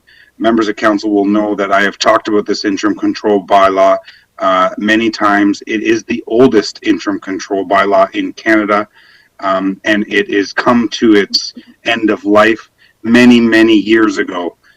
It is not needed. Currently, the province of Ontario has the corridor protection for the GTA West. So I'm not asking for us to consult with the Region of Peel. I'm not asking for us to consult with the province of Ontario. What I am asking for staff to come back before the September 2021 statutory public meeting is a way that we can lift the interim control bylaw. I'm not looking to adjust it, minimize it, or do anything other than lifting it. And I'm not doing that other than to the effect that, and I'll tell this story before, I've told it before and I'll tell it again. A resident, John Terry, could not build a deck off of his house because it's under an interim control bylaw. There are residents that can't build pools because of an interim control bylaw. There are residents that can't put attachments on their houses because of this interim control bylaw. I don't care about the developers. I don't care about the big landowners. I care about these residents that can't do stuff, or there's extra layers of this. Being the interim control bylaw, we got rid of the shale. Now it's time to get rid of the interim control bylaw. So I'm looking to amend recommendation 4 for staff to come back at the meeting of September or prior to September in a way that we can lift the interim control bylaw. The other recommendation number 4, is where I kind of need a little bit more information from. I know that the region is looking for the regional councilors from Brampton to bring this forward to try and get them to add this to the EA. But I really think we need to know what we're doing when it comes to what are these additional recommendations. Staff person. So I don't have those additional recommendations on my report. So I need to know what is the region going to say? Are they going to say that the cost of adding this to the EA is $100 million, or like what are we looking at? And also, we also need to put the infrastructure in the ground prior to us paving over this or expanding the Beauvais Drive west of Mississauga Road. The infrastructure we have to put in the ground. We can't do this and then go back and rip it up in 5-10 years and put the infrastructure into the ground. So if staff aren't able to answer that question, I think that we need to have a further meeting off the books to come up with some kind of strategy going into to regional council when this is coming up. And that leads to my other question. When is this coming to regional council, or do we have to add it? Thank you, Councillor Plush. And I do know that there's several considerations. I'm not sure, Andrew, do you want to take a first stab on some of those immediate comments or questions from Councillor Plushy, or would you like to coordinate it with other members, other staff, and start from either the last one and go back? Or yeah, Mr. Chair, it's nothing I haven't said to Andrew already. Yeah, so he's aware, he's ready. Go ahead, Andrew. I'll do my best. I was expecting these. If I could just on the interim control bylaw, could I just get some clarification? Are you looking, Councillor Paleshi, to lift the entire ICBL, which would mean Heritage Heights plus Bram West, or are you just interested in Heritage Heights? No, the entire interim control bylaw. Okay, that's fair enough. So we'll meet with legal staff and come forward with the best approach to do that. On the Beauvais Drive issue, what regional staff are looking for is direction to revisit this approach. And then what I believe they will do is bring forward a report to regional council outlining the implications and what it would mean. So that's all they're looking for, is to start that process of new direction coming from regional council, because right now they're operating under direction to proceed with their current EA. So that's the first step. We have talks internally among staff of the City of Brampton to understand how we can approach this, and happy to brief members of council at a later date about what some of those implications could be. But I think just to start the process, that's what regional staff are looking for, is direction to allow them to think differently about Beauvais Drive. Does that help? It does. When have they started the EA? Yes. So the EA is underway, and they're actually at the 30% design stage. So if we want to influence what gets built on Beauvais Drive, this is the right opportunity. You don't want it to progress to 60% design. Otherwise, things are pretty much entrenched, and it's very difficult to change. So if we want, yeah. Sorry, Andrew, on that, is this going to be like a downtown reimagined all over again, where, Mississauga is going to get their backs up to say no, Brampton, and some of the comments where we're saving Brampton from themselves? Like, is that what we're going to be hearing? I don't think so. Yeah, through the chair, I don't think so. We actually had some chats this morning. I think there's a fairly straightforward approach here. The region is looking to build a 4-lane section between Mississauga Road and Heritage Road. We're asking for a 4-lane road. The basic components of what we're asking for are very similar. The key difference is the region wants the ability to expand it to a 6-lane road. So I think if we allow that opportunity opportunity to still exist, but commit to a beautiful 4-lane section in the interim. I think there's a way to achieve a solution here that's a win-win for both. Okay. Okay, so let's, can you reach out to all regional councilors and see if we can kind of, whoever wants to take part and get together and have that discussion, and then let's write up a kind of first add it to the agenda for them to bring something back, and then we're gonna have to look at putting a motion together. Okay, absolutely. Okay, and then just back to recommendation 3, through you, Mr. Chair, to the clerk's office, that I'm not directing staff to consult with the Region of Peel or the Province of Ontario. I'm asking them to find a way to come back with a way to lift the interim control bylaw.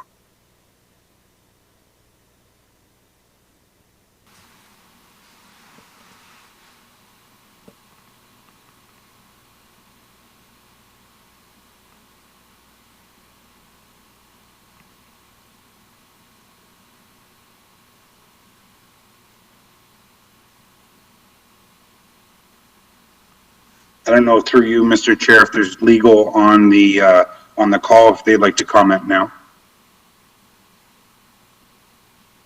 Through the chair, it's Anthony George here from legal. For the councillor, we'd be happy to work with Andrew McNeil and his team. It'd either be myself or one of my colleagues, but we'd certainly look forward to being of assistance. Great. I hope you look forward to finally getting rid of this thing. I think those were my questions. I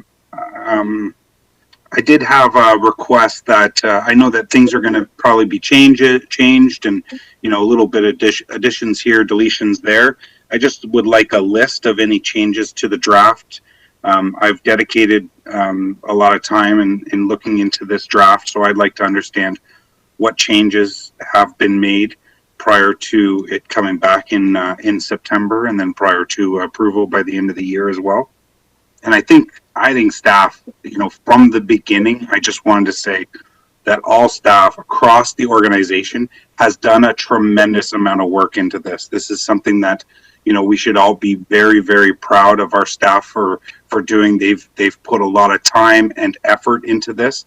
I think this is the future, right? And I think that this is some of the fantastic work that we have at our staff. We at the City of Brampton, we definitely have some of the best, and this goes to prove it. So big thank you to all of staff for all parts of their comments into the Heritage Heights secondary plan, and thank you very much. Thank you, Mr. Chair.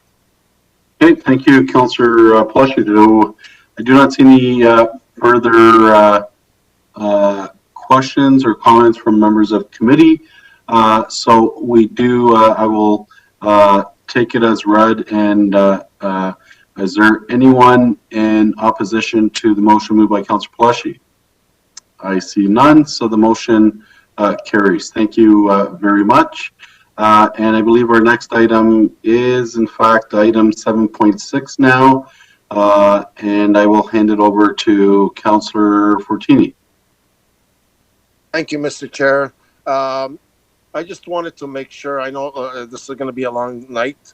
I don't need the whole presentation, but I did have a briefing with staff. I know that it's about the Torbram widening of the construction, but I want to make sure when it comes back in August that the walls will continue. It's in the report, as they received letters 5 months ago that the construction will be starting September, October of this year. And I don't want to come with something like William Parkway, that we stopped the widening and all of a sudden we stopped the walls too, as they received letters from Realty and our last commissioner, Jane Holmes, that construction will be start at the end of September, October. So that's my only fear is, as some residents started to clean up, the letter does say the walls will be done on city property. They're responsible for removing their fences. So some people started to clean up. So I just want to make sure when it comes back that the walls of the construction will continue, not change our mind again. That's all I'm asking. So when it comes out back in August. Okay. To staff. Do staff want to comment? Through the chair, it's Richard. So yes, we'll definitely report back to council with respect to what the first of all what that the revised road cross section looks like in terms of all the active transportation components, as well as any of the noise walls and those kind of things. So we'll definitely have that as part of an option for council to consider. Sorry, Mr. Chair. I understand they received letters about the widening of the road and all to the Commissioner, Richard, but we can't go around changing our mind now on the walls. That's the only thing I'm worried about. As you know, like I said, people started to clean up. So just when it comes back August, I don't want to change your mind again, saying we're not doing anything now and no more walls. And some people started taking fences down already, because that's the letter they received from Realty and our last commissioner going back about 5 or 6 months ago. And I remember they contacted myself and Councillor Charmaine Williams. Jane Holmes did write a letter. She consulted with us. It was good. It was sent out. So everyone's quite happy. Plus, we also, council was already directed Realty to for a catwalk to walk through. We went in camera for that. So I want that, make sure that's continued in the walls. Either that, I'm quite happy with staff, what they're doing. Thank you. Okay, thank you, Councillor Fortini. And City Clerk, if you can please advise, I probably, mea culpa, I probably proceeded to Councillor Fortini as he reopened the item.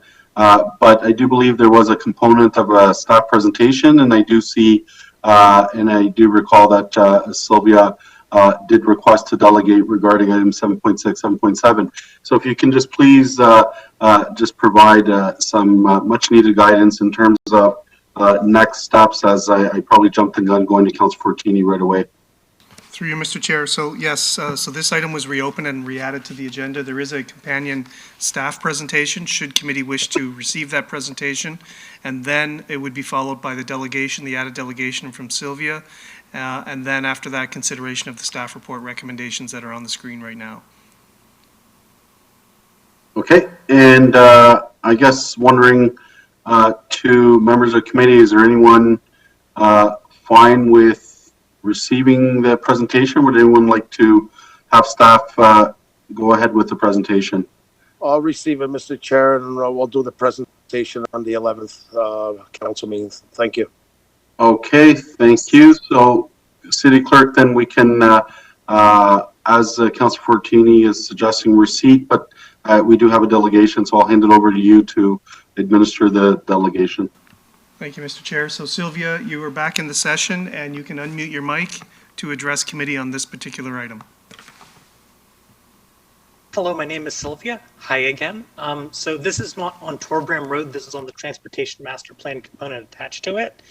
There's a number of different roads all being treated with the same categorization, and I would strongly recommend that there be several different types. Some of these roads, such as Williams Parkway, are not very important to the transit system, but other ones, such as Bramley Road, are integral to it. It's by treating them all the same, it's a bit like treating a cul-de-sac the same as the 410. They have different importances in the transit hierarchy, and they need to be treated differently. I understand that the city really wants the pedestrians, the cyclists, then transit, then drivers. However, the growth plan is actually quite explicit in 3.2.3, and that is public transit will be the first priority for transportation infrastructure planning and major transportation investments. Presumably talking about several $100 million of road widenings would qualify under major transportation projects. It's a case of, if you look at the new stuff for the official plan that we're currently working on, Castlemore Road is shown as a regional transit connection, so there's probably rapid transit along it. So rapid transit needs to prioritize transit in accordance with the growth plan, which the Planning Act says is more than a little bit important. Additionally, Bramley Road needs special consideration. We are planning absolutely massive redevelopment at Bramley City Center. To the best of my knowledge, that transit hub there is going to be very important, a transfer connection between Bramley Road and the whole, actually much of East Brampton in the Queen Street corridor.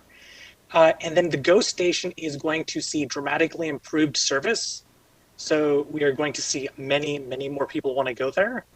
And I'm not sure how many people are going to walk a half hour to the GO station and take a half-hour train to Toronto.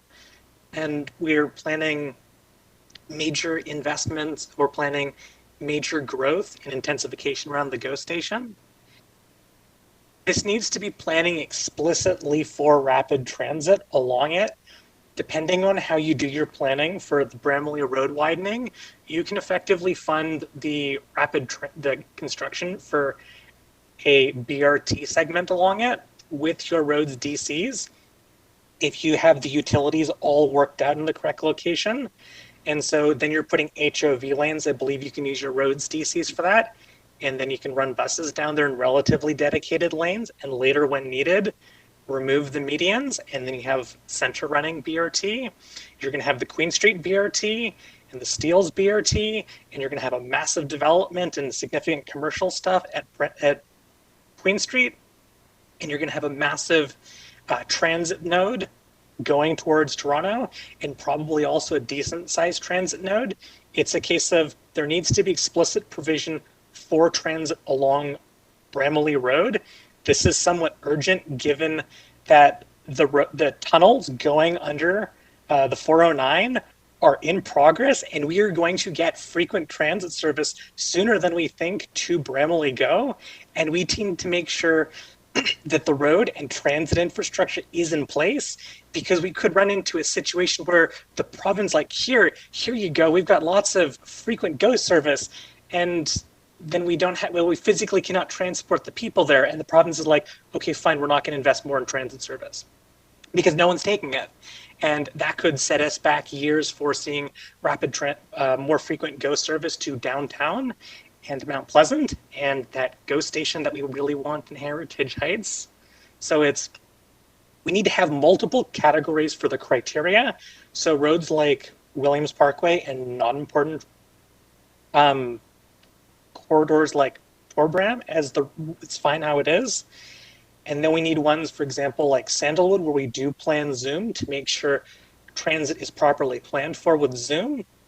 And then for roads like Bramley and Castlemore, we need to properly plan to figure out how to execute and make sure we can put in the proper rapid transit infrastructure as needed without spending tens of millions of dollars to redo work that if we had just spent a little extra time on the front end for the planning side, we wouldn't have had to do all that construction. Thank you. That's my delegation. Thank you very much, Silvia. So I do have a motion moved by Councillor Fortini, and we will take it as read. Is there anyone opposed? I see none, so the motion carries. So City Clerk, I believe our next item is Councillor question period. That's correct. Do any members of committee have any questions regarding today's planning meeting? I see none. So we now move on to public question. Oh, Councillor Plushy, go ahead. Mr. Chair, I got on there right at the wire. So I guess my question to staff is, when I opened up this agenda and saw over 1,000 pages, I guess I've never seen an agenda for a planning meeting that busy before. My question would relate then to the organization of planning meetings. And, in the past, at least I recall last term, there was a lot more meetings that would be happening in the spring. They'd be a little bit busier and then lighter through the summer. So I guess my question related to the agenda for today is if I didn't defer the Brampton plan is so important. I'm sure every councillor has questions on that. That's one of the most important things that we're going to be voting on, we'd still be in this meeting, well into this meeting. So I guess my question to staff is around how could this agenda be so stacked? So through the chair, it's Richard, if I could speak.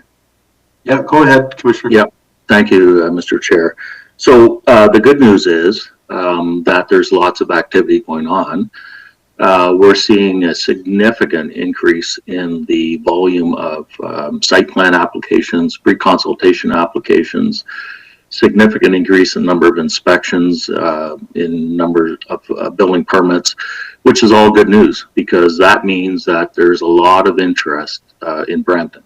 A lot of investors are moving towards Brampton. They see a lot of good policy things coming out. We're seeing a lot of good policy, plans coming forward as well in terms of, short-term rentals, all the different affordable housing policies. And so, yes, today was an exception, but it's a good news exception in the sense that there's a lot of activity. And so from my perspective, when you have a community that has, a lot of these things going on, it means there's a lot of interest in Brampton. And so I think it's a good news story. And I know I know it taxes in terms of agendas and those kind of things. And we do try to, spread things out. We try to do agenda management where we can spread things out and do our best, but there's also, we have on a number of development applications, we have timelines that are required that the investors and developers and others that need to move forward on. And so, yes, it's a challenge, and I completely agree. In July of 26th that we're, at 10:45 at night, but it's also, the other side of the coin is it's a good news story in terms of all the investment that's coming to Brampton. Yeah, so Richard, thank you for that. And I really wasn't talking about the applications. The okay. Applications are the maybe there's some technical issues and go ahead, Commissioner. Mr. Chair, can you hear me? Yeah, go ahead, Councillor Plushie. Yeah, thank you, Mr. Chair. I really wasn't talking about the applications. The applications are what they are, and I expect that we get them on as a timely manner. What I'm talking about is an archaeological master plan, management plan, the Heritage Heights secondary plan, the Brampton plan, which is the official plan, and then transportation master plans.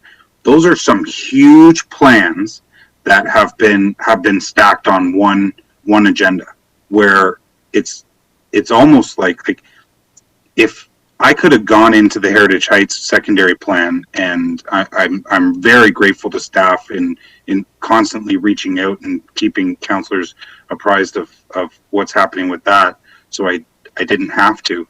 But in terms of the Brampton plan, I had to defer that because I have so many questions, and I know other members of council have questions as well, and I deferred the transportation master plan because I had some questions that I'll be asking at council when it comes next week. So I guess that's really what I was talking about, is all of these plans that were on the agenda, and maybe in future we can space out some of those plans. It's tough enough to get through one plan for an agenda, and to have that many plans on one particular agenda, that's what I've not seen before, and that's the bulk of the over 1,000 page document that we have to go through, right? Yeah, completely understand, Councillor. So what we can do as we move forward is that we'll do more of the council workshops in advance of the meetings, and make sure that council's fully apprised of all the plans coming forward. But I'm really proud of my staff and what they're accomplishing, and getting a lot of good things done in the short period of time that we're here. So thank you. Yeah, absolutely. Thank you, Richard. Yeah, and thank you, Councillor Plushie, and I do appreciate those comments, because I do think that we can't lose appreciation for the complexity of some of these reports, and I think in the earnest of staff trying to meet timelines and meeting timelines that we put on them. I think that, it's just a good reminder, not only as the chair, for myself and Councillor Fortini when we work with Commissioner Ford to maybe consider special planning meetings where we feel that we receive there's several reports. But I do also agree with Commissioner Ford when it is a good news story, and as we all appreciate, time is money, and there are a lot of planning reports and public meeting requests, and so it's just been a fulsome agenda. So I think everyone's on the right page, but I do appreciate Councillor Palashi because I think those comments are very valid, and we'll look to address it in the future. As I see, there's no further questions. We now go to public question period. City Clerk, are there any questions from the members of the public? Through you, Mr. Chair, there are none. Okay, thank you very much. And we now go to adjournment. Our next committee meeting is September 13th at 7 p.m. So I do have a motion moved by Councillor Palashi to adjourn tonight's meeting, and wish everyone a good night and continuation of a good summer, and see you soon at Council. Thank you very much, and good evening, everyone. Thank you, Mr. Chair, members of the committee. We're just going to wait for the live stream to end momentarily.